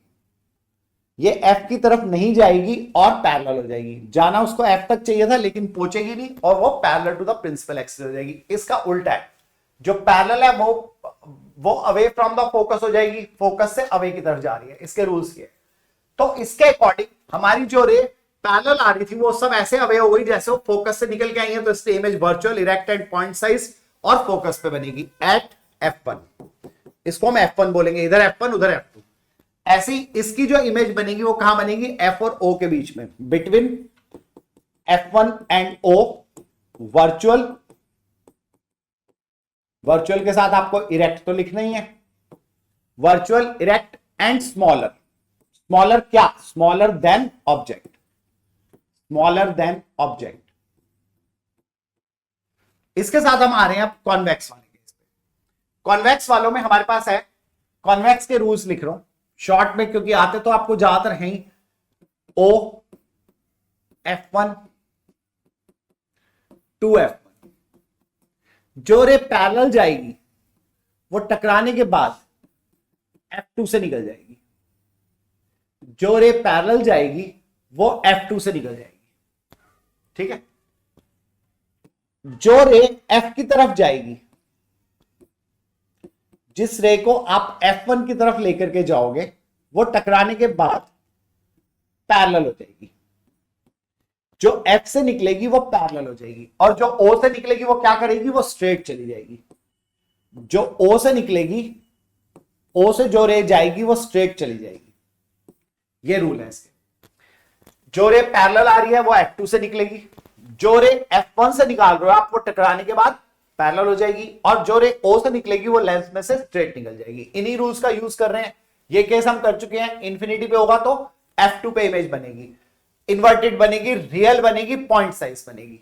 तो ये आ गया हमारा real inverted at F2 point size. ये पॉइंट साइज बनेगी। अब हम 2F1 से परे हैं, बियॉन्ड 2F1 या बियॉन्ड C1 है। जो रे पैरेलल गई वो F2 से निकल गई और जो रे O से गई वो स्ट्रेट चली गई। तो कहां बन रहा है, 2F1 और 2F2 और F2 के बीच में बन रही है। इसके लिए मैं लिख नहीं रहा, आप खुद समझेंगे। ये क्या है, रियल है क्योंकि अपने आप मीट कर रही है, इन्वर्टेड है और क्लियरली दिख रहा है F2 और 2F2 के बीच में है। अगली इमेज, इनके लिए मैं नहीं लिख रहा हूं, आप अपने आप इनको लिखेंगे। जब 2F1 पे रखोगे आप तो जो रे पैरेलल जाएगी वो F1 से निकल जाएगी और जो O से निकली वो यहां मीट करेगी, यहां 2F2 पे बन रही है। इसमें भी ये याद रखना कि लेंस में अगर वो आपको ये कहता है कि image is formed at the same distance of object, अगर वो ऑब्जेक्ट जितने डिस्टेंस पे ही इमेज बन रही है तो वो 101% आपका ये वाला केस है। जब आपका इमेज डिस्टेंस और ऑब्जेक्ट डिस्टेंस सेम होगा, V और U सेम होगा, जब हाइट ऑफ इमेज और हाइट ऑफ ऑब्जेक्ट सेम होगी, और जब आपका जो आपका M है मैग्निफिकेशन वो 1 के इक्वल आएगा, मैग्निफिकेशन की मॉड वैल्यू जो है वो आपकी 1 आ रही होगी, क्योंकि height of image height of object बराबर हो जाएंगी तो मैग्निफिकेशन क्या हो जाएगा, 1 हो जाएगा इन केस। तो इस केस में आप जब लेंगे तो आपका ये जो आ रहा है ये इधर आएगा एंड सो ऑन। ऐसे ही जब 2F1 और F1 के बीच में लोगे आप, तो जो रे पैरेलल जाएगी वो F1 से निकलेगी, जो O से गई, हम इसमें भी देख रहे हैं कि पहले इमेज पॉइंट साइज थी, फिर थोड़ी बड़ी हो गई, F2 से आगे चली गई, फिर F2 पे आ गई, थोड़ी बराबर हो गई, अब ये और आगे चली जाएगी और बिगर हो जाएगी। जैसे जैसे आप ऑब्जेक्ट को पास ला रहे हो वैसे वैसे इमेज दूर जाती जा रही है। पहले इमेज कहां थी, F2 पे, फिर F2 से परे हो गई, फिर 2F2 पे चली गई, फिर 2F2 से भी परे हो गई, और जैसे जैसे दूर जा रही है बड़ी भी होती जा रही है। और जैसे आप उसको F1 पे लाके रखोगे, जो रे पैरेलल है वो F2 से निकल गई और जो सीधी है वो निकल गई। ये कहां मिलेगी, एट इंफिनिटी, क्योंकि ये दोनों पैरेलल हो जाएंगी, मीट नहीं कर रही, तो हम कहेंगे ये एट इंफिनिटी मीट कर रही है, एट इंफिनिटी। लेकिन ये भी रियल है, एट इंफिनिटी ये भी रियल होगी। और जब आप F1 और O के बीच में ले आओगे तो जो रे पैरेलल गई वो F2 से निकलेगी, और जो रे O से निकली है, अगर ये तो मीट ही नहीं करेंगी तो बढ़ाओगे तो ये आगे फैलती चली जाएंगी दोनों, तो इसलिए डॉटेड करके हमें पीछे मिलाना पड़ेगा, और डॉटेड करके पीछे जाके मिलेगी तो क्या होगी, वर्चुअल, और वर्चुअल होगी तो क्या होगी, इरेक्ट। इसमें सिर्फ वर्चुअल का एक ही केस है, वर्चुअल एंड इरेक्ट। जैसे उसमें वर्चुअल एंड इरेक्ट का एक ही केस था, बाकी सब रियल के केस थे। इसमें मैंने जो स्पेशल वाला है वो लिख दिया है, बाकी आप जो टेबल आपका एनसीईआरटी के अंदर बनी हुई है उसे थोरो समझ लेंगे। अगर नहीं भी समझ आएगा तो भी हम इसको दोबारा उठाएंगे इसी टॉपिक को, जब हम न्यूमेरिकल्स कर रहे होंगे और उनमें इनको ड्रॉ करेंगे, तब हम एक बार फिर से उठाएंगे इन्हीं टॉपिक्स को। नेक्स्ट है आई के केसेस। आई के केसेस में हमारे पास है far point of myopic eye और करेक्शन ऑफ मायोपिया। मायोपिया को हम जो है क्या कहते हैं, मायोपिया और हाइपरमेट्रोपिया दो है हमारे पास। मायोपिया को हम बोलते हैं नियर साइटेडनेस, मायोपिया को हम क्या बोलते हैं, नियर साइटेडनेस। इसमें होता क्या है, फार पॉइंट कहां होना चाहिए, नॉर्मल आई के लिए फार पॉइंट कहां होना चाहिए, एट इंफिनिटी, और नियर पॉइंट कहां होना चाहिए, नियर पॉइंट होना चाहिए 25 सेंटीमीटर पे। 25 सेंटीमीटर क्या होता है हमारा, least distance of distinct vision, least distance of distinct vision. Far point infinity पे होता है और नियर पॉइंट 25 सेंटीमीटर पे होता है। यहां पर हम देख रहे हैं कि फार पॉइंट इंफिनिटी पे नहीं है, फार पॉइंट आगे आ गया, तो इसमें फार पॉइंट आगे आ जाता है, इसे बोलते हैं near sightedness.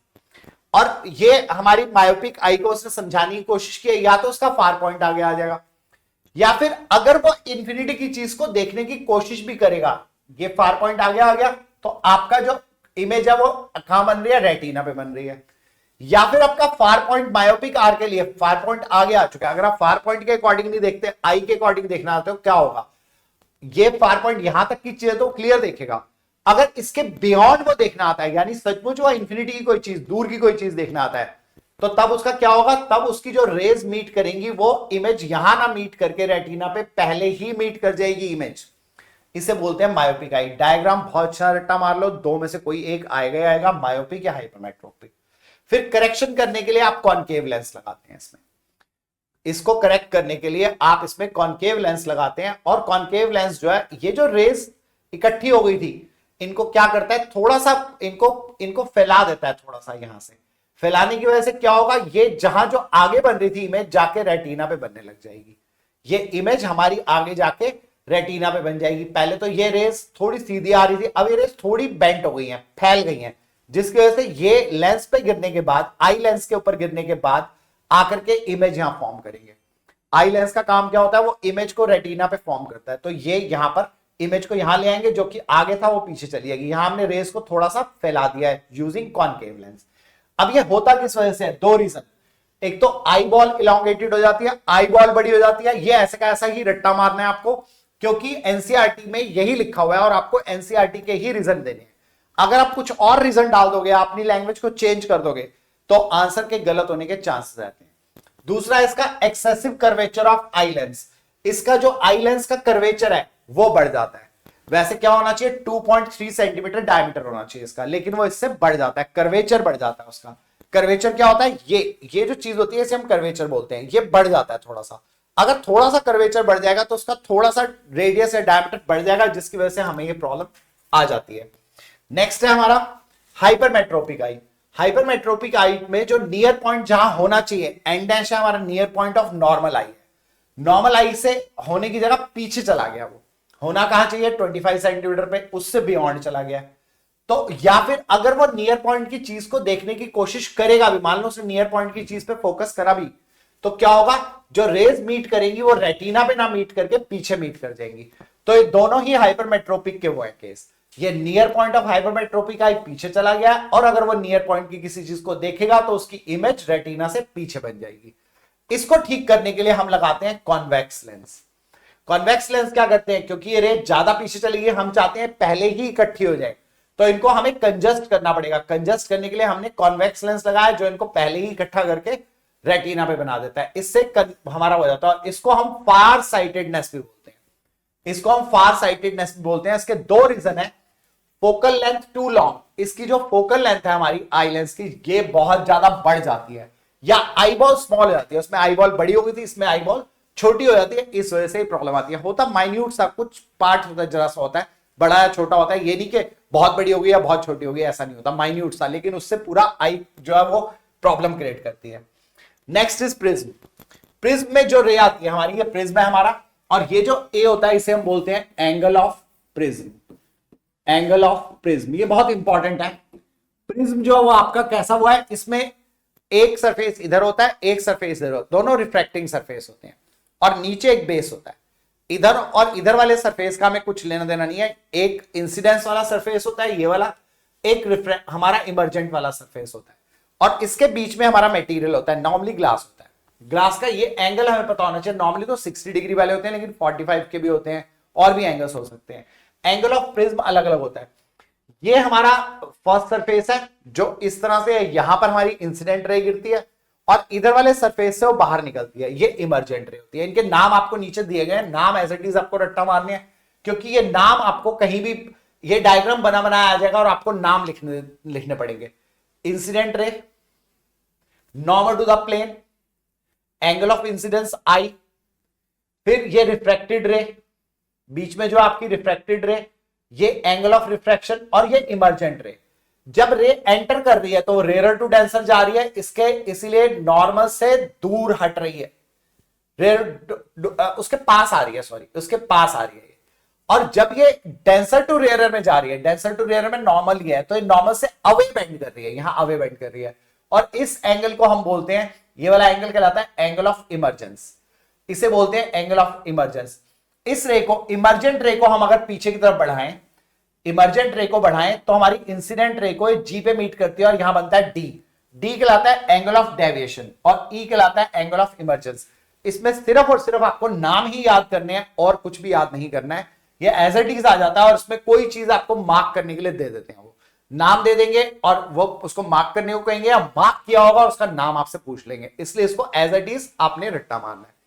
Next diagram, next diagram में वही प्रिज्म का डायग्राम है, कि जो व्हाइट लाइट जब किसी प्रिज्म पे गिराई जाती है, तो क्योंकि इन जो हमारे कलर्स है उसके अंदर, व्हाइट लाइट के अंदर अलग अलग कलर्स होते हैं, उनकी वेवलेंथ अलग अलग है। अगर वेवलेंथ अलग अलग है तो उनकी बेंडिंग भी अलग अलग होगी। क्यों? क्योंकि वेवलेंथ, बेंडिंग जो है वो वेवलेंथ पे डिपेंड करती है। कैसे डिपेंड करती है वो हमें ज्यादा डिटेलिंग नहीं करनी है, लेकिन हमें पता होना चाहिए कि वेवलेंथ चेंज होने से बेंडिंग चेंज होती है। इसलिए कुछ कलर तो बहुत ज्यादा बेंड करते हैं और कुछ कलर कम बेंड करते हैं। तो इस तरह से हमारा जो है विबग्योर बन जाता है। विबग्योर आपको पता ही है क्या होता है। VIBGYOR red, orange, yellow, green, blue, Indigo और वॉयलेट, ये हमारे कलर्स होते हैं। तो विबग्योर बनता है ये विबग्योर बन गया हमारा। विबग्योर जो है ये ग्लास प्रिज्म से पास थ्रू होने के बाद है। अगर आप इसके सामने एक और प्रिज्म रख दोगे, ठीक है, ऐसा ही प्रिज्म इससे उल्टा करके आइडेंटिकल प्रिज्म रख दोगे, तो ये सारी रेस दोबारा आपस में कंबाइंड हो जाएंगी और ये फिर से व्हाइट लाइट बन जाएगी। ये फिर से व्हाइट लाइट बन जाएगी। ये क्या है? Recombination of spectrum of white light है। ये स्पेक्ट्रम बन रहा है। इस प्रोसेस को हम बोलते हैं डिस्पर्जन। डिस्पर्जन, ये हमारा कहलाता है डिस्पर्जन। और ये डिस्पर्जन कंबाइंड होकर व्हाइट लाइट बन गया। ये लॉ हमें जो दिया था, ये जो प्रोसेस है, ये किसने दिया था हमें? सबसे बड़े साइंटिस्ट ने, आइजैक न्यूटन ने। याद रखना है आपको, आइजैक न्यूटन ने हमें ये दिया था। आइजैक न्यूटन ने हमें ये दिया कि एक प्रिज्म के साथ दूसरा सेम आइडेंटिकल प्रिज्म उल्टा करके रखोगे तो वापस व्हाइट लाइट में कन्वर्ट हो जाता है। और ये फिनोमेना कहलाता है इस तरह से उसका स्पेक्ट्रम में ब्रेक होना व्हाइट लाइट का, that is known as dispersion of light, जो कि हमें यहां मिलता है। हमें रेन ड्रॉप के अंदर दिखाई देता है। सनलाइट गिरती है व्हाइट लाइट, तो वो रेयर टू डेंसर मीडियम में जाती है, एयर से ड्रॉपलेट के अंदर जाती है। तो यहां पर आपको दो रेज दिख रही हैं, ब्रेक हो गया, रेड और वॉयलेट अलग अलग ब्रेक हो गया। तो यहां क्या हुआ है? रिफ्रैक्शन। यहां हुआ आपका रिफ्रैक्शन। मैं आरईएफ लिख रहा हूं खाली इसको। जब ये रे यहां टकराती है बैकवर्ड के ऊपर, थोड़ा सा रिफ्रैक्शन भी होता है, लेकिन वो आपको शो नहीं किया गया। वो रिफ्रैक्शन आपको शो नहीं किया गया। यहां से होता है आपका रिफ्लेक्शन, ये रिफ्रैक्शन, और ये होता है आपका रिफ्लेक्शन। फिर दोबारा जब ये दोनों मुड़ती हैं, तो ये रे आपकी रेड और वॉयलेट आपको क्लियरली दिखाई दे रही है। और अगेन जब ये ड्रॉपलेट से बाहर आती हैं, फिर से होता है रिफ्रैक्शन, फिर से रिफ्रैक्शन होता है। तो रिफ्रैक्शन दो बार होता है, रिफ्लेक्शन एक बार होता है। इस तरह से आपको यहां पर 7 कलर ब्रेक होके दिखाई देते हैं, जो कि क्या बन जाता है? आपका रेनबो बन जाता है। और इस तरह के रेनबो को हम कहते हैं प्राइमरी रेनबो। इसे हम बोलते हैं प्राइमरी रेनबो। सेकेंडरी रेनबो आपके कोर्स में नहीं है, तो हम उसको नहीं कर रहे हैं। ये हो गया आपका प्राइमरी रेनबो। प्राइमरी रेनबो आपका, प्राइमरी रेनबो मींस एक ही बार रिफ्लेक्शन होता है इसमें, उसमें 2 बार रिफ्लेक्शन होता है। बड़ी क्लास में जब आप साइंस लेंगे तो आप फिजिक्स में सेकेंडरी रेनबो को भी देखेंगे। तो ये किस फिनोमेना के ऊपर बेस्ड है?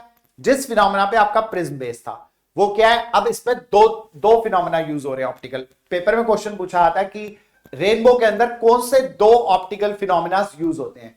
पहला तो रिफ्रैक्शन और रिफ्लेक्शन है, ठीक है, from one medium to another medium, और रिफ्लेक्ट बैक होना। और दूसरा फिनोमेना यूज होता है जहां पर लाइट ब्रेक कर गई है 7 कलर्स में। कौन सा फिनोमेना यूज हो रहा है? डिस्पर्जन। पेपर में आपसे पूछा आता है कौन से 2 फिनोमेना यूज होते हैं रेनबो फॉर्मेशन में? रिफ्लेक्शन रिफ्रैक्शन तो होता ही है, और दूसरा क्या होता है? Dispersion of light. और डिस्पर्जन ऑफ लाइट क्यों होता है? क्योंकि व्हाइट लाइट में 7 कलर्स होते हैं, सबकी वेवलेंथ अलग अलग है, और जो उनका मुड़ना है, जो उनका बेंड होना है, वो वेवलेंथ पे डिपेंड करता है। तो कोई कलर ज्यादा बेंड करता है, कोई कम करता है, क्योंकि सबकी वेवलेंथ अलग अलग है। बस आपको इतना ही लिखना है इसमें। नेक्स्ट, ये आपको फिनोमेनास दिए हुए हैं। ये आपके फिनोमेनास हैं जब आपकी जो रेज है, यहां पर आप देख रहे हो कि जब भी कभी रात के समय पर, ये रात के समय का दिया हुआ है, अपरेंट स्टार पोजीशन, स्टार जो है वो एक्चुअल में स्टार से जो आ रही है रेज, वो हमारी ये है, और ये अपरेंट पोजीशन होना यहां चाहिए स्टार इसलिए हमें यहां दिखाई देता है। अब ये बेंड क्यों करता है? क्योंकि यहां पर जो एयर की लेयर्स है, ये लेयर्स ऑफ एयर है हमारे पास, ये एयर की लेयर्स है। इनमें से कुछ ठंडी होंगी, कुछ गर्म होंगी, ठीक है। रात के समय क्या होता है? नीचे वाली जो हॉट होती है और ऊपर वाली आपकी कोल्ड होती है कंपैरेटिवली। हीट, क्योंकि लैंड हीट छोड़ रहा होता है, तो अंडरस्टूड है जो हॉटर है वो क्या होंगी? रेयर मीडियम बनाएंगी। और ये क्या बनाएगी? कोल्डर वाली डेंसर मीडियम, क्योंकि कोल्ड में क्या होगा? पार्टिकल्स पास पास आ जाएंगे, और हॉटर में क्या होगा? उनको स्पीड मिल रही है, उनको वेलोसिटी मिल रही है, इस वजह से वो क्या होंगे? दूर दूर भागेंगे हॉटर वाले। तो ये रेयर मीडियम और ये डेंसर मीडियम। हर जो लेयर है, एक लेयर जो कोल्डर, कोल्ड, फिर थोड़ी कम cold, hot hot hot hot. तो अंडरस्टूड है, एक से दूसरे में जाते हुए हर बार बेंड होती जाएगी, हर बार रे बेंड हो जाएगी, और इतनी ज्यादा बेंड हो जाएगी कि आपको स्टार की पोजीशन थोड़ी सी हिलती हुई लगेगी, क्योंकि ये लेयर स्टेशनरी नहीं है, ये ऊपर नीचे हो रही है। जब ये ऊपर नीचे हो रही है तो ये जो रिफ्रैक्शन हो रहा है ये भी हिलेगा थोड़ा थोड़ा, तो आपको ऐसा लगेगा स्टार अपनी पोजीशन से हिल रहा है, यानी वो ट्विंकल कर रहा है, हल्का बिल्कुल माइनर सा हिलेगा। माइनर सा हिलने की वजह से उस पोजीशन बिल्कुल माइन्यूट था, इस वजह से वो हमें हल्का फुल्का हिलते हुए हमें ट्विंकल करता हुआ लगेगा। अब मून क्यों नहीं करता ट्विंकल? क्योंकि मून का साइज बहुत बड़ा है। अगर उससे आने वाली लाइट अगर वो भी थोड़ा बहुत रिफ्लेक्शन करेगी, माइन्यूट वाला करेगी, तो उसके बड़े साइज की वजह से उसका वो जो हिलना है हम नोटिस नहीं कर पाते, हमारी आईज उस माइन्यूट से डिफ्लेक्शन को नोट नहीं कर पाती। तो इसलिए मून जो है वो ट्विंकलिंग नहीं करता, स्टार्स ट्विंकलिंग करते हैं। बी केयरफुल, ये क्वेश्चन पूछा आता है कि प्लैनेट्स ट्विंकल नहीं करते। हम कई बार हमें स्काई में प्लैनेट्स भी दिखाई देते हैं, अलग अलग सीजन में अलग अलग विंटर सीजन में अलग, समर सीजन में अलग, हमें अलग अलग कॉन्स्टलेशंस दिखाई देती हैं, तो उनमें प्लैनेट्स भी दिखाई देते हैं स्टार्स के अलावा। तो प्लैनेट्स को अगर आप देखोगे उनका एक पर्टिकुलर कलर जैसे रेड दिखाई देगा या येलोइश दिखाई देगा, और वो कभी भी ट्विंकल नहीं करते, वो सीधे ऐसे ब्राइट लगेंगे, क्योंकि उनका साइज कंपैरेटिवली स्टार्स से बड़ा है। बड़ा क्यों है? क्योंकि बड़ा तो नहीं है साइज, वो नियर टू द अर्थ है, अर्थ के पास होने की वजह से उनका साइज स्टार से बड़ा है, इसलिए उनका जो रिफ्रैक्शन है, ये जो रिफ्रैक्शन वाला प्रोसेस है वो नहीं करती है, उनकी लाइट ये वाला प्रोसेस नहीं करती है। स्टार से आने वाली लाइट क्योंकि बहुत दूर से आ रही है और बहुत सारी लेयर्स को पार करती है, इसलिए वो ही करती है।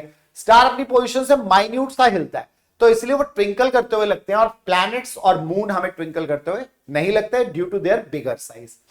इसके बाद हमें देखा है apparent position of the sun morning में और इवनिंग में। मॉर्निंग में सन थोड़ा पहले हमें दिखाई देने लग जाता है, जबकि एक्चुअली वो हॉरिजॉन से नीचे होता है, और ऐसे ही शाम के समय अभी वो छुप चुका होता है, उसके बावजूद भी हमें दिखाई देता रहता है। यानी कि जो सनराइज है वो बिफोर द टाइम हो जाता है और सनसेट आफ्टर द टाइम होता है। एक्चुअली सन छुप चुका है, तब भी सनसेट नहीं हुआ होता, हमें दिखाई दे रहा होता है सन, और अभी सनराइज एक्चुअली नहीं हुआ तो भी सन हमें ऊपर दिखाई देता है। क्यों? क्योंकि जो सन से आने वाली लाइट है वो जो यहां जो एटमॉस्फेयर की लेयर्स है, ये जो लेयर्स है यहां से ये वाले पोर्शन में जो यहां पर लेयर्स हैं, ये लेयर्स रिफ्रैक्शन ऑफ लाइट करती हैं, यहां से यहां तक ये रिफ्रैक्शन ऑफ लाइट करती हैं। रिफ्रैक्शन ऑफ लाइट की वजह से इसकी पोजीशन हमें थोड़ी ऊपर दिखाई देने लग जाती है पहले ही, और छुपने के भी थोड़ी देर बाद तक ये हमें ऊपर दिखता रहता है due to atmospheric refraction of layers of air. और ऐसा दिन के समय क्यों नहीं होता? क्योंकि दिन के समय ठीक वो ऊपर होता है, हमारे सन दिन में हमारे ठीक सिर के ऊपर होता है, रेज बिल्कुल सीधी आ रही है, नॉर्मल पे आ रही है, एंगल बना के नहीं आ रही। नॉर्मल के साथ एंगल बनाएगा तभी तो बेंड करेंगी, या तो टुवर्ड्स या अवे, लेकिन अगर वो सीधी नॉर्मल के साथ ही आ रही है रे, तो सीधी आ जाएगी, वो तो बेंड करेगी नहीं, ना अवे ना वो। तो इसलिए दिन के समय हमें ऐसा नहीं होता, शाम के समय ऐसा होता है कि हमें ये पहले और बाद में दिखाई देता है शाम को और सुबह, और उसका कलर और साइज वो भी अलग दिखाई देते हैं। दिन में कलर सन का थोड़ा छोटा दिखाई देता है, और कलर व्हाइट हो जाता है, सिल्वरी कलर हो जाता है और वो छोटा दिखाई देता है। शाम को और अर्ली मॉर्निंग उसका साइज भी बड़ा दिखाई देता है, और उसका कलर भी हमें रेडिश कलर दिखाई देता है ड्यू टू दिस, ये जो लेयर्स है यहाँ पे एटमॉस्फेयर के अंदर जो रिफ्रैक्शन हो रहा है उसकी वजह से। और एक और रीजन भी होता है स्कैटरिंग ऑफ लाइट, जो यहां पर हमारे एयर के पार्टिकल्स हैं, जो हमारे चारों तरफ है अर्थ के एयर के पार्टिकल्स, और जो यहां पर हमारे पास जो डस्ट के पार्टिकल्स हैं, वो सुबह और शाम के टाइम पर स्कैटरिंग ऑफ लाइट भी करते हैं। Scattering of light, scattering means light को बिखेर देना, जब लाइट उन पर टकराती है तो बिखर जाते हैं। स्कैटरिंग की वजह से भी इनका साइज बड़ा दिखाई देता है, सुबह भी और शाम को भी। दिन के समय नहीं होता क्योंकि वो ठीक सिर के ऊपर होता है, वो डायरेक्ट आ रही होती है रेज, नॉर्मल के पैरेलल होती हैं, तो हमें ऐसा कोई फिनोमेना नहीं पता चलता। नेक्स्ट, ये डायग्राम हमारा सर्किट डायग्राम है, पहले भी कर चुके हैं। ये बैटरी है, 2 सेल लगे हुए हैं, जो छोटा वाला वो माइनस को शो करता है, बड़ा वाला प्लस को। करंट प्लस से माइनस की तरफ जाते हुए दिखाई देते हैं। ये की है, की के लिए हम इस तरह से बीच में लगा सकते हैं, की के लिए हम ऐसे भी लगा सकते हैं, हम ऐसा भी कर सकते हैं, यहां पर हम ऐसे भी शो कर सकते हैं इसको। ये की है हमारी, ऐसे भी शो कर देते हैं हम की को। ये एमीटर है जो करंट को मेजर करेगा, और ये हमारा आउटपुट है। आउटपुट मींस बल्ब है, बल्ब, या हम इसको आउटपुट भी कह सकते हैं। और अगर वोल्ट मीटर लगाया जाता है तो इसके पैरेलल में लगाया जाता है। वोल्ट मीटर जो लगाया जाता है वो इसके पैरेलल में लगाया जाता है, आउटपुट के पैरेलल में नॉर्मली हम लगा देते हैं, क्योंकि रेजिस्टेंस यही होता है हमारे पास, तो इसी के पैरेलल लगा देते हैं हम इसको। रेजिस्टेंस भी बीच में हम कहीं भी ले सकते हैं। तो ये हमारा सर्किट डायग्राम है, और सर्किट डायग्राम के बाद है हमारा ये सर्किट डायग्राम ड्रॉ करना आएगा। ये चार्ट आपको एज इट इज याद करना है। सेल के लिए आप एक से एक छोटी एक बड़ी लाइन दिखाएंगे, बैटरी के लिए आप एक से ज्यादा सेल्स दिखाएंगे देंगे। ऑफ के लिए, ओपन के लिए, स्विच जब ऑफ है या वो है तो इसको प्लग की को आप ऐसे बिना डॉट के दिखाई देंगे, इसको हम बोलते हैं ऑफ। और जब बीच में पॉइंट लगा देते हैं तो इसका मतलब ऑन, यानी करंट चलता हुआ दिखाई देंगे, इसको हम क्लोज्ड बोलते हैं, यानी सर्किट क्लोज्ड है, पाथ। अगर वायर जॉइन है तो ऐसे दिखाएंगे, एक वायर दूसरी वायर के टच करे बिना ऊपर से जा रही है, एक वायर ये जा रही है, एक ये जा रही है, तो ये ऐसे शो करेंगे। आप इसके ऊपर से थोड़ा उसको टिल्ट कर देंगे। बल्ब के लिए हम ये और ये सिंबल, रेजिस्टेंस के लिए सिंबल, ये हम ऑलरेडी कर चुके हैं थोड़े बहुत जहां हम न्यूमेरिकल्स कर रहे थे। वेरिएबल रेजिस्टेंस के लिए या रियोस्टेट के लिए, जब रेजिस्टेंस को हम घटा बढ़ा सकते हैं, ये तो कांस्टेंट रहेगा रेजिस्टेंस, एक ही वैल्यू होगी इसकी, इनको हम अपनी मर्जी से घटा और बढ़ा सकते हैं। या तो एरो लगा देते हैं रेजिस्टेंस के ऊपर, या एक एरो वाली वायर इस तरह से ऐसे लगा देते हैं।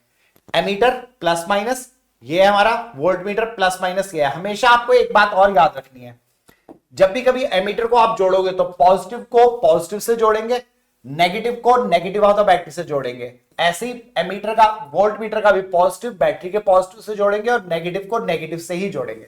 कई बार ऐसा होता है कि आपको 4 डायग्राम ड्रॉ किए हुए आ जाते हैं और उनमें प्लस माइनस उल्टे सीधे कर देता है वो, जानबूझ के आपको कंफ्यूज करने के लिए आपको सही वाले को टिक करना होता है। तो आपको ये जरूर ध्यान रखना है, एमीटर का प्लस प्लस से जोड़ेंगे, वोल्टमीटर का प्लस प्लस से जोड़ेंगे और माइनस माइनस से जोड़ेंगे, और ये पैरेलल में लगेगा और ये सीरीज में लगेगा। ठीक है, इसके बाद है हमारा, ये भी हम कर चुके हैं ऑलरेडी, ओम्स लॉ है हमारा। ओम्स लॉ, ओम्स लॉ क्या कहता है कि अगर हम करंट और पोटेंशियल डिफरेंस V और I का ग्राफ बनाएं, V और I का, I मतलब करंट, V और I का ग्राफ बनाएंगे तो हमारा जो है V किसके प्रोपोर्शनल आता है, V और I जो हम देखते हैं कि वो दोनों के दोनों प्रोपोर्शनल टू ईच अदर। जैसे जैसे हम करंट बढ़ाते हैं पोटेंशियल भी बढ़ता जाता है, तो हमारा V प्रोपोर्शनल टू I होता है और V इक्वल्स टू IR होता है। इसे हम कहते हैं ओम्स लॉ। और R क्या है हमारा, रेजिस्टेंस, जो हम ऑलरेडी न्यूमेरिकल्स में कर चुके हैं, रेजिस्टेंस। तो ये हमारा कहलाता है ओम्स लॉ। नेक्स्ट, ये हमारे पास आयरन फिलिंग्स को हम डाल रहे हैं बार मैग्नेट के पास। इसमें हम क्या करते हैं कि हम अपने बार मैग्नेट को लेकर के हम अपने एक उस पर रख लेते हैं, एक मैं यहां पर आपके लिए थोड़ा सा एफर्ट करूंगा। ये हमारे पास ये बुक है और इसको मान लो हम ये कार्डबोर्ड का टुकड़ा ले लेते हैं और इस कार्डबोर्ड के टुकड़े के नीचे ये मैग्नेट मान लिया, ये इसके नीचे या ऊपर रख सकते हैं, वैसे हम इसको नीचे रखते हैं कार्डबोर्ड के। जब इसको कार्डबोर्ड के नीचे रखते हैं उससे पहले हम क्या करते हैं, रखने से पहले आयरन फिलिंग्स फैला लेते हैं इसके ऊपर। आयरन फिलिंग्स मींस लोहे का चूरा फैला लेते हैं इसके ऊपर और उसको अच्छे से पूरा फैलने के बाद नीचे मैग्नेट लगा देते हैं इसके, यूं इसके नीचे से मैग्नेट लगाने के बाद इसको टैपिंग करना शुरू करते हैं, हल्का हल्का टप टप टप टप टप टप टप टप ऐसे टैप करते हैं। तो हम देखते हैं कि आयरन फिलिंग्स जो है वो इसके ऊपर किस फॉर्म में अरेंज हो जाती हैं, सर्कुलर फॉर्म में ऐसे अरेंज हो जाती है। हमें यहाँ पर रे लाइनें बनी बनी दिखाई देती हैं। ये क्या होती है हमारी, ये मैग्नेटिक फील्ड लाइंस हैं जिनकी प्रॉपर्टीज हम बाद में करेंगे। ये हमारी मैग्नेटिक फील्ड लाइंस बन जाती हैं और इनको हम ड्रॉ भी कर सकते हैं। बार मैग्नेट के लिए हमने ड्रॉ किए हैं, ये हम magnetic field lines bar magnet के लिए ड्रॉ कर रहे हैं। जो हमने अभी किया वो एक्चुअल एक्सपेरिमेंट है, ये एक्चुअल एक्सपेरिमेंट है, ये हमें मैग्नेटिक फील्ड लाइंस शो कर रहा है। और इसमें हम क्या कर रहे हैं कि हम नॉर्थ और साउथ पोल के पास से हम यहां से एक कंपास को रखते हैं, कंपास के पूंछ पे और आगे दोनों पे हम एक एक निशान बनाते हैं। कंपास को रखने के बाद उसकी जो नीडल है वो रुक जाएगी, तो उसकी टाट पे और उसकी पुछड़ी पे यानी उसके हेड पे, ये उसका हेड है और ये उसका टेल है, तो हेड के आगे और टेल के ऊपर एक पॉइंट लगा देंगे। फिर उठा के कंपास को दोबारा रखेंगे तो वो ऐसे शो होगी, यानी हम ऐसे सेट करेंगे कि टेल उस पॉइंट पे आनी चाहिए तो हेड पे एक और पॉइंट लगा देंगे। ऐसे करते करते हमारे पास एक मैग्नेटिक फील्ड लाइन बन जाएगी। फिर दूसरे पॉइंट से शुरू करेंगे, दूसरी बन जाएगी एंड सो ऑन, ये मैग्नेटिक फील्ड लाइंस बन जाएंगी। इनको देखने के बाद मैग्नेटिक फील्ड लाइंस की जो प्रॉपर्टीज है वो ये बनती है हमारी। इसमें से भी आपका 1 और 2 नंबर का क्वेश्चन आएगा ही आएगा। पहला, ये मैग्नेटिक फील्ड लाइंस क्या है, outside the magnet north to south है,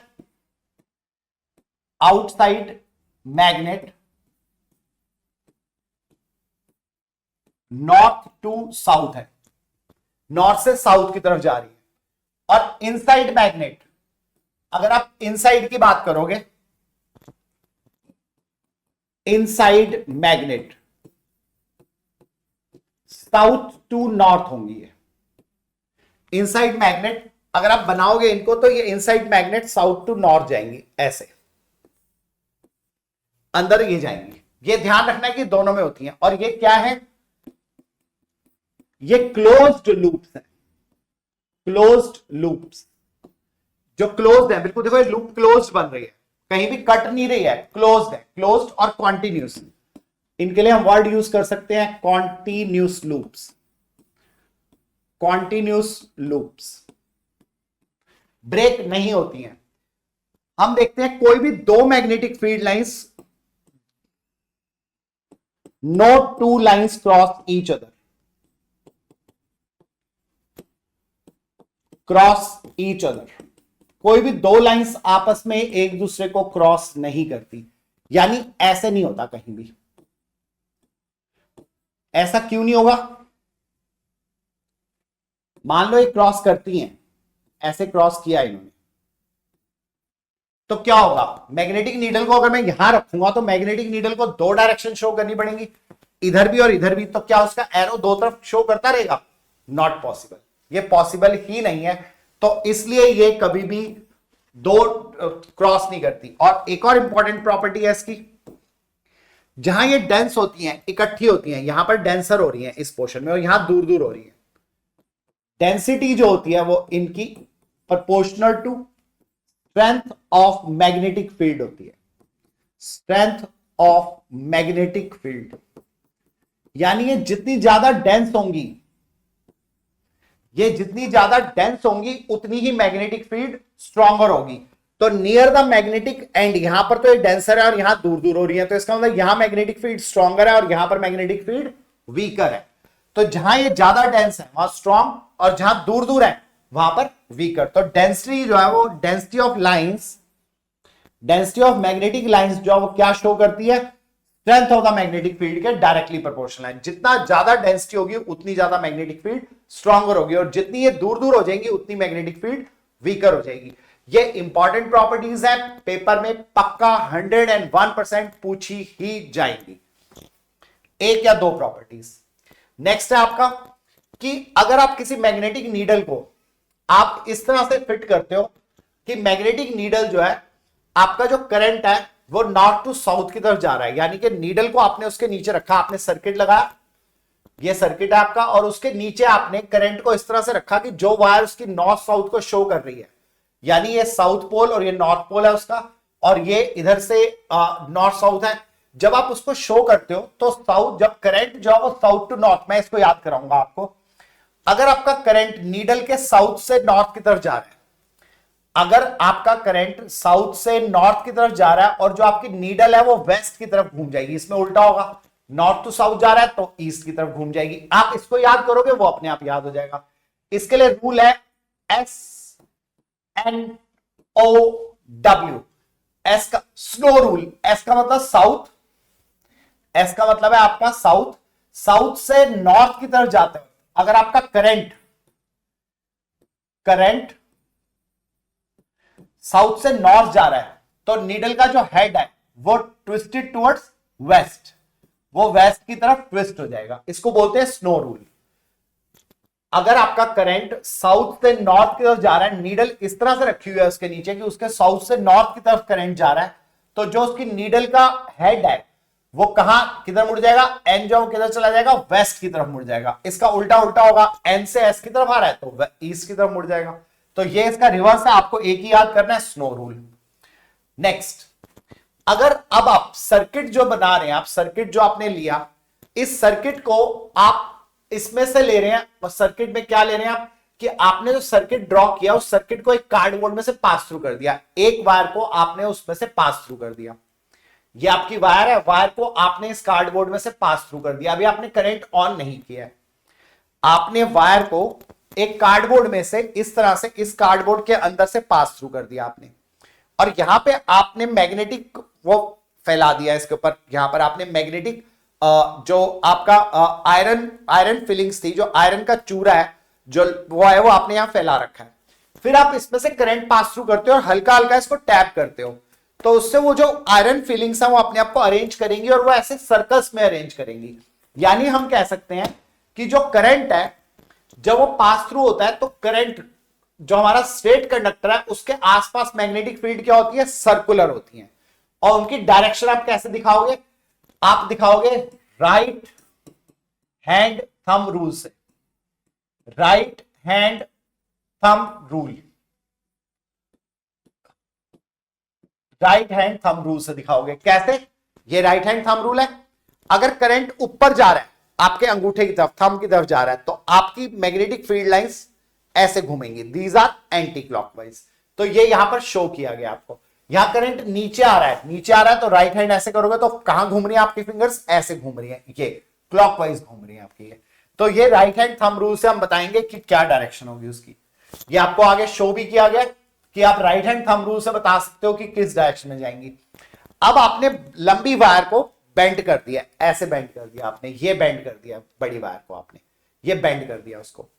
अगर आप इसको बेंड कर देंगे, बेंड करने के बाद जब भी कभी आप वायर को बेंड करेंगे तो वायर को बेंड करने के बाद ये वायर बन गई, या तो करंट आपको ऐसे दिखेगा इधर क्लॉकवाइज, इधर वाले जो इधर खड़े हैं उनको क्लॉकवाइज दिखेगा, और जो बैक साइड पे यानी कि मैं हूं जैसे, अगर आप अपनी तरफ से देखें तो आपको अगर वो क्लॉकवाइज दिखाई दे रहा है करंट, तो मेरी तरफ से अगर आप आकर के देखोगे तो मुझे तो एंटी क्लॉकवाइज दिख रहा है। तो एक साइड से आपको करंट क्लॉकवाइज दिखेगा, एक साइड से आपको करंट एंटी क्लॉकवाइज दिखेगा। तो आपको क्या करना है? आपको ये याद रखना है रूल एस एंड एन, और इनके कॉर्नर्स पे आपको एरो बना देने हैं, और इसके पैरेलल यहां भी एरो बना दो। तो इससे आपको क्या पता चलता है? अगर आपको करंट क्लॉकवाइज चलता हुआ दिखाई दे, लूप के जिस साइड से आपको करंट क्लॉकवाइज चलता हुआ दिखाई देगा, लूप का वो वाला पोर्शन साउथ पोल बन जाएगा, लूप का वो वाला पोर्शन साउथ पोल बन जाएगा। और जहां से आपको एंटी क्लॉकवाइज दिखाई दे, जैसे मेरी साइड से एंटी क्लॉकवाइज, अगर आपको एंटी क्लॉकवाइज दिख रहा है करंट, तो वो क्या हो जाएगा? नॉर्थ पोल हो जाएगा। तो उसके अंदर जो होगा, अंदर कहां से कहां जाएगी? मैंने बताया था अंदर जो रेज है मैग्नेट, यानी कि वो मैग्नेट की तरह बिहेव करेगा। तो इसमें अगर हमें करंट इधर दिख रहा है साउथ पोल, इधर दिख रहा है नॉर्थ पोल, तो अंदर की जो हमारी वो है वो हमें कहां दिखाई दे रही है? साउथ से नॉर्थ जाते हुए, इसके अंदर लूप के अंदर से जा रही है, क्योंकि वो मैग्नेट की तरह बिहेव कर रहा है। और मैग्नेट के अंदर मैग्नेटिक फील्ड लाइंस कहां से कहां होती है? South to north. और यहां अगर हमें बताने, जैसे मान लो करंट यहां से जाके यहां से आ रहा है, यहां से जा रहा है तो राइट हैंड थंब रूल से ये ऐसा होगा, और यहां से करंट जा रहा है तो ऐसा होगा। ये हमें इससे राइट हैंड के थंब रूल से पता चलेगा। ड्रॉ करना नहीं आता, ये याद रखेंगे आप, इंपॉर्टेंट है ये वाला। अब है हमारा करंट कैरिंग सोलोनॉइड। सोलोनॉइड क्या होता है? हम एक पहले कोई मटेरियल ले लेते हैं, आयरन, स्टील या वैक्यूम भी हो सकता है, कुछ भी नहीं है, खाली है यहां पर, और हम एक तार को इसके ऊपर लपेट देते हैं, गोल गोल गोल गोल गोल गोल गोल गोल लपेट देते हैं, और उसका एक सिरा हम पॉजिटिव और एक सिरा नेगेटिव से जोड़ देते हैं, और करंट को पास थ्रू करते हैं, पॉजिटिव से नेगेटिव की तरफ करंट जा रहा है। तो ये हमारा जो सोलोनॉइड है, ये बिल्कुल एज इट इज कैसा बिहेव करेगा? ये सोलोनॉइड बन जाता है, और ये बिल्कुल ऐसा ही बिहेव करेगा जैसा हमारा बार मैग्नेट बिहेव कर रहा था। ये हमारा बार मैग्नेट जैसे बिहेव कर रहा है, देखो यहां आपका नॉर्थ या साउथ, और ये आपकी रेस चल रही है, ऐसा ही सेम आपका ये बार मैग्नेट की तरह बिहेव करने लग जाएगा। इधर नॉर्थ पोल जहां से करंट एंटर करता है वहां आपका वो, वैसे भी आप ये देख सकते हो किधर से आपका करंट कैसा घूम रहा है। अगर आपका क्लॉकवाइज और एंटी क्लॉकवाइज, अगर आपको क्लॉकवाइज चलता हुआ दिखाई देगा तो वो साउथ पोल, और अगर ऐसा दिखाई देगा एंटी क्लॉकवाइज तो नॉर्थ पोल। उसके अकॉर्डिंग आप क्या डिसाइड कर लोगे कि आपका वो साउथ पोल है कि नॉर्थ पोल। अगर साउथ पोल नॉर्थ पोल है तो अंदर जो रेज है वो साउथ से नॉर्थ होंगी, और बाहर नॉर्थ से साउथ इधर चलेंगे। बिल्कुल सेम हूबहू बार मैग्नेट की तरह बिहेव करेगा। इसे हम कहते हैं सोलोनॉइड। सोलोनॉइड जो है वो हमारा एक बार मैग्नेट की तरह बिहेव करता है, और इसकी मैग्नेटिक फील्ड बढ़ाने के लिए हम क्या कर सकते हैं? टू इंक्रीज, ये पेपर में आने वाला 2 नंबर का क्वेश्चन है, टू इंक्रीज मैग्नेटिक स्ट्रेंथ या magnetic field, magnetic field of solenoid. तो आप क्या क्या कर सकते हो? पहला आप फर्स्ट है कि आप करंट बढ़ा दो, इंक्रीज करंट, आप करंट बढ़ा दो तो आपकी मैग्नेटिक फील्ड स्ट्रेंथ बढ़ जाएगी। दूसरा है आपका पॉइंट कि आप क्या कर सकते हो? आप नंबर ऑफ टर्न्स बढ़ा दो, नंबर ऑफ टर्न्स इंक्रीज कर दो तो भी आपका करंट बढ़ जाएगा। और तीसरा आप चेंज कर सकते हो using different core materials, using different core materials. Vacuum से बेटर आपका रहता है आयरन, और आयरन से बेटर आपका रहता है स्टील। अगर आप स्टील यूज करोगे बीच में तो वो और बेटर आपको मैग्नेटिक फील्ड देगा। तो यूजिंग डिफरेंट कोर मटेरियल से भी आप उसकी स्ट्रेंथ को बढ़ा सकते हो। ठीक है, ये क्वेश्चन नॉर्मली 2 मार्क्स में या 1 मार्कर में पूछा जाता है कि एनी 2 मेथड। इसके बाद है हमारा कि हमारे पास एक यू शेप्ड का बार मैग्नेट है, इसका नॉर्थ पोल इधर है, साउथ पोल इधर है, इसके बीच में हमने एक रॉड लटकाई है और उसमें से हम करंट को पास थ्रू कर रहे हैं। यहां भी हम अपना वही रूल लगाएंगे। देखो यहाँ पे ना एरो बना हुआ है, यानी कि रॉड किस तरफ घूमेगी। यहां ना डायग्राम से समझ में नहीं आता कि कैसे आप इसको 3 डायमेंशन में समझेंगे।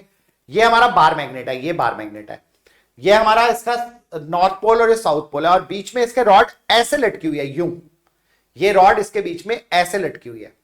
जब आप इसमें से करंट को पास थ्रू कर रहे हैं, ये करंट जा रहा है सर्किट से होता हुआ, बी से एंटर करके ए से होता हुआ निकल रहा है, तो आपकी जो रॉड है वो मूव करेगी अपवर्ड, ये आपकी अपवर्ड मूव करेगी। और इसको बताने का तरीका जो है वो आपका इस तरह से है। आप इसको current carrying rod AB experience a force perpendicular to its length and the magnetic field support for the magnet is not shown here for simplicity। हमने support of the magnet show नहीं किया है, ठीक है। तो इसका मतलब अब इसके लिए एक रूल है हमारा, वो रूल ये है, ये आपको अच्छा रट्टा मारना है कि अगर करंट, ये आपकी 3 फिंगर्स हैं, आपको अपना ये लेफ्ट हैंड फ्लेमिंग्स रूल है, इंपॉर्टेंट रूल है, 1 मार्कर, बहुत इंपॉर्टेंट आ जाता है, या फिर आपको इसका एक क्वेश्चन गिवन होता है और जिससे आपको डायरेक्शन ऑफ रॉड बतानी पड़ती है कहां होगी। ये आपकी 3 फिंगर्स हैं, इन तीनों को परपेंडिकुलर टू ईच अदर खोल दो, इन तीनों को परपेंडिकुलर टू ईच अदर खोल दो। अगर आपके करंट की डायरेक्शन ये है, ये आपके करंट की डायरेक्शन है लेफ्ट हैंड रूल में, और ये आपकी जो है ये आपकी मैग्नेटिक फील्ड की डायरेक्शन है, ये मैग्नेटिक फील्ड की डायरेक्शन है, तो ये जो थंब है ये आपका मोशन शो करेगा, यानी कि वो जो रॉड जिस डायरेक्शन में जाने वाली थी आपकी उसको शो करेगा। करंट कहां होता है, पॉजिटिव टू नेगेटिव, ठीक है। और मैग्नेटिक फील्ड कहां होती है, अगर वो मैग्नेट के अंदर है तो साउथ टू नॉर्थ, मैग्नेट के बाहर है तो नॉर्थ टू साउथ। ये दोनों परपेंडिकुलर टू ईच अदर होंगी तो मोशन ऑफ द रॉड जो है वो अपवर्ड होगा, यानी मोशन इस डायरेक्शन में होगा। इसकी जो स्टेटमेंट लिखी हुई है एनसीईआरटी में उसे आपको अच्छी तरह से रट्टा मारना है। तो ये हमारा ये रूल जो है बड़ा इंपॉर्टेंट है, और इसको आप याद करने के लिए कर सकते हो। एम के लिए मोशन के लिए मदर, फादर, चाइल्ड, करंट के लिए चाइल्ड, और आप इसको ये ना दिखा के ये दिखा सकते हो, मदर फादर चाइल्ड करके आप इसको दिखा सकते हो। फिंगर्स के नाम लिख के लिख सकते हो कि थंब क्या शो कर रहा है, मिडल फिंगर क्या शो कर रही है, और ये फिंगर आपकी क्या शो कर रही है, ये आपको बताना होता है। नेक्स्ट, ये आपका सर्किट डायग्राम है, पेपर में नहीं आता लेकिन आपको पता होना चाहिए। हमारे पास 3 तरह की वायर्स होती हैं जब हम किसी प्लग को देखते हैं, नीचे से हमारे घर से आती है, मेन इलेक्ट्रिसिटी बोर्ड में से 3 वायर्स आती हैं। एक वायर हमारी न्यूट्रल होती है, एक live wire. Live wire current को लेके आती है हमारे इलेक्ट्रिसिटी मीटर तक, और न्यूट्रल वायर साथ साथ चलती है, क्योंकि सर्किट नहीं कंप्लीट हो सकता, करंट को कोई लाएगा तो वापस भी लेके जाएगा, तो उसके लिए न्यूट्रल वायर की जरूरत पड़ती है। फिर ये अंदर आकर के हमारे घर में जो डिस्ट्रीब्यूशन बॉक्स लगा होता है, मेन स्विचेस जहां हमारे फ्यूजेस लगे होते हैं, एमसीबीज लगी होती हैं, ये उनमें अलग अलग हो जाता है, और हर कमरे की न्यूट्रल वायर और हर कमरे की लाइव वायर अलग अलग चली जाती है। जितने भी ऑपरेटर्स लगे होते हैं, ये सारी सप्लाई हमारी 220 वोल्ट पे होती है, और जितने भी हमारे ऑपरेटर्स लगे होते हैं उनके साथ एक और वायर होती है जिसको हम अर्थ वायर कहते हैं। तो हमारा लाइव वायर का काम है करंट को लाना, और न्यूट्रल वायर का काम है करंट को वापस ले जाना, यानी कि इसका कोई रोल नहीं है। कई बार न्यूट्रल वायर को आप डायरेक्ट हाथ लगाओगे करंट नहीं लगता है, लेकिन कोशिश मत करना, ऐसा आपको खुद नहीं करना है। और इसके बाद आपकी अर्थ वायर है। अर्थ वायर में क्या होता है आपका, अर्थ वायर जो एक्सेसिव करंट को, कभी कभी क्या होता है कि आपकी जो ऑपरेटर्स हैं उनकी बॉडी, जैसे प्रेस की बॉडी, गीजर की बॉडी, फ्रिज की बॉडी, टीवी की बॉडी, और इवन आपके कूलर वगैरह की जो बॉडीज होती है उनमें करंट एक्सेस हो जाता है। इस एक्सेस करंट को ये अर्थ वायर लेके अर्थ में डाल देती है। तो ये एक एक्स्ट्रा वायर हर ऑपरेटर्स के साथ आपकी लगी होनी चाहिए। जो 3 प्लग होते हैं उनमें 3 वायर्स आपकी होती है। ये अच्छी तरह से आपको लर्न करना है। ये हमारा लास्ट डायग्राम था। Thank you for watching our classes. ये हमारी जो आपने क्लास देखी है, मैं आपको फिर से एक बार कह रहा हूं कि अगर आप मेरे डायग्राम्स वाली क्लासेस, केमिस्ट्री और फिजिक्स हो चुका है, हम नेक्स्ट जो डालेंगे वो बायो की है। तो अगर आप मेरे तीनों डायग्राम्स की क्लासेस ज्वाइन कर लेते हैं तो आपका मैं आपको गारंटी करता हूं 50% पेपर आपका हो चुका है। 10% पेपर आपका जो है वो हो चुका है जो आपने उसमें से किया है, आपके न्यूमेरिकल्स हैं। और 10% पेपर होगा आपका जिसमें मैं आपको केमिस्ट्री के, सिर्फ केमिस्ट्री के रिएक्शंस कराऊंगा। फिर उसके बाद में आपको थॉरो पूरा का पूरा कोर्स जो है वो क्वेश्चन वाइज कराऊंगा, जो पीवाईक्यूज हैं या जो भी इंपॉर्टेंट क्वेश्चन है। और मैं इस बात का चैलेंज करता हूं, इंग्लिश में भी जो हमारी रॉकेट रिवीजन क्लासेस थी, अगर उसको आपने देखा हो तो, और पेपर को अगर आपने टैली किया हो, और मेरी रॉकेट रिवीजन की जो लास्ट मिनट क्लासेस थी अगर आप उनको टैली करके देखते हैं उसके साथ, तो आपको ऐसा लगेगा कि पेपर 80 to 90% उन्हीं क्वेश्चंस में से आया। ऐसा लगेगा कि जैसे वो क्वेश्चंस वैसे के वैसे, और जिन्होंने किया था उन्होंने तो बेनिफिट उठाया ही है। इसके अलावा अब जो मेरे साथ इस रॉकेट रिवीजन में बैठे हुए हैं, मैं उनको गारंटी करता हूं 100% कि आप ये 4 दिन जो मेरे साथ क्लासेस अटेंड कर रहे हैं, जो आप कर चुके हैं, आज किया और बाकी 2 दिन करेंगे, 101% आपको मैं 90% कोर्स कवर करवाऊंगा ही करवाऊंगा। होने को तो हम 100% कवर करेंगे, लेकिन मैं गारंटी लेता हूं कि आपको वहां पेपर 80 to 90% इन्हीं 4 क्लास में से आपको पेपर मिलेगा ही मिलेगा। Thank you so much. जय हिंद।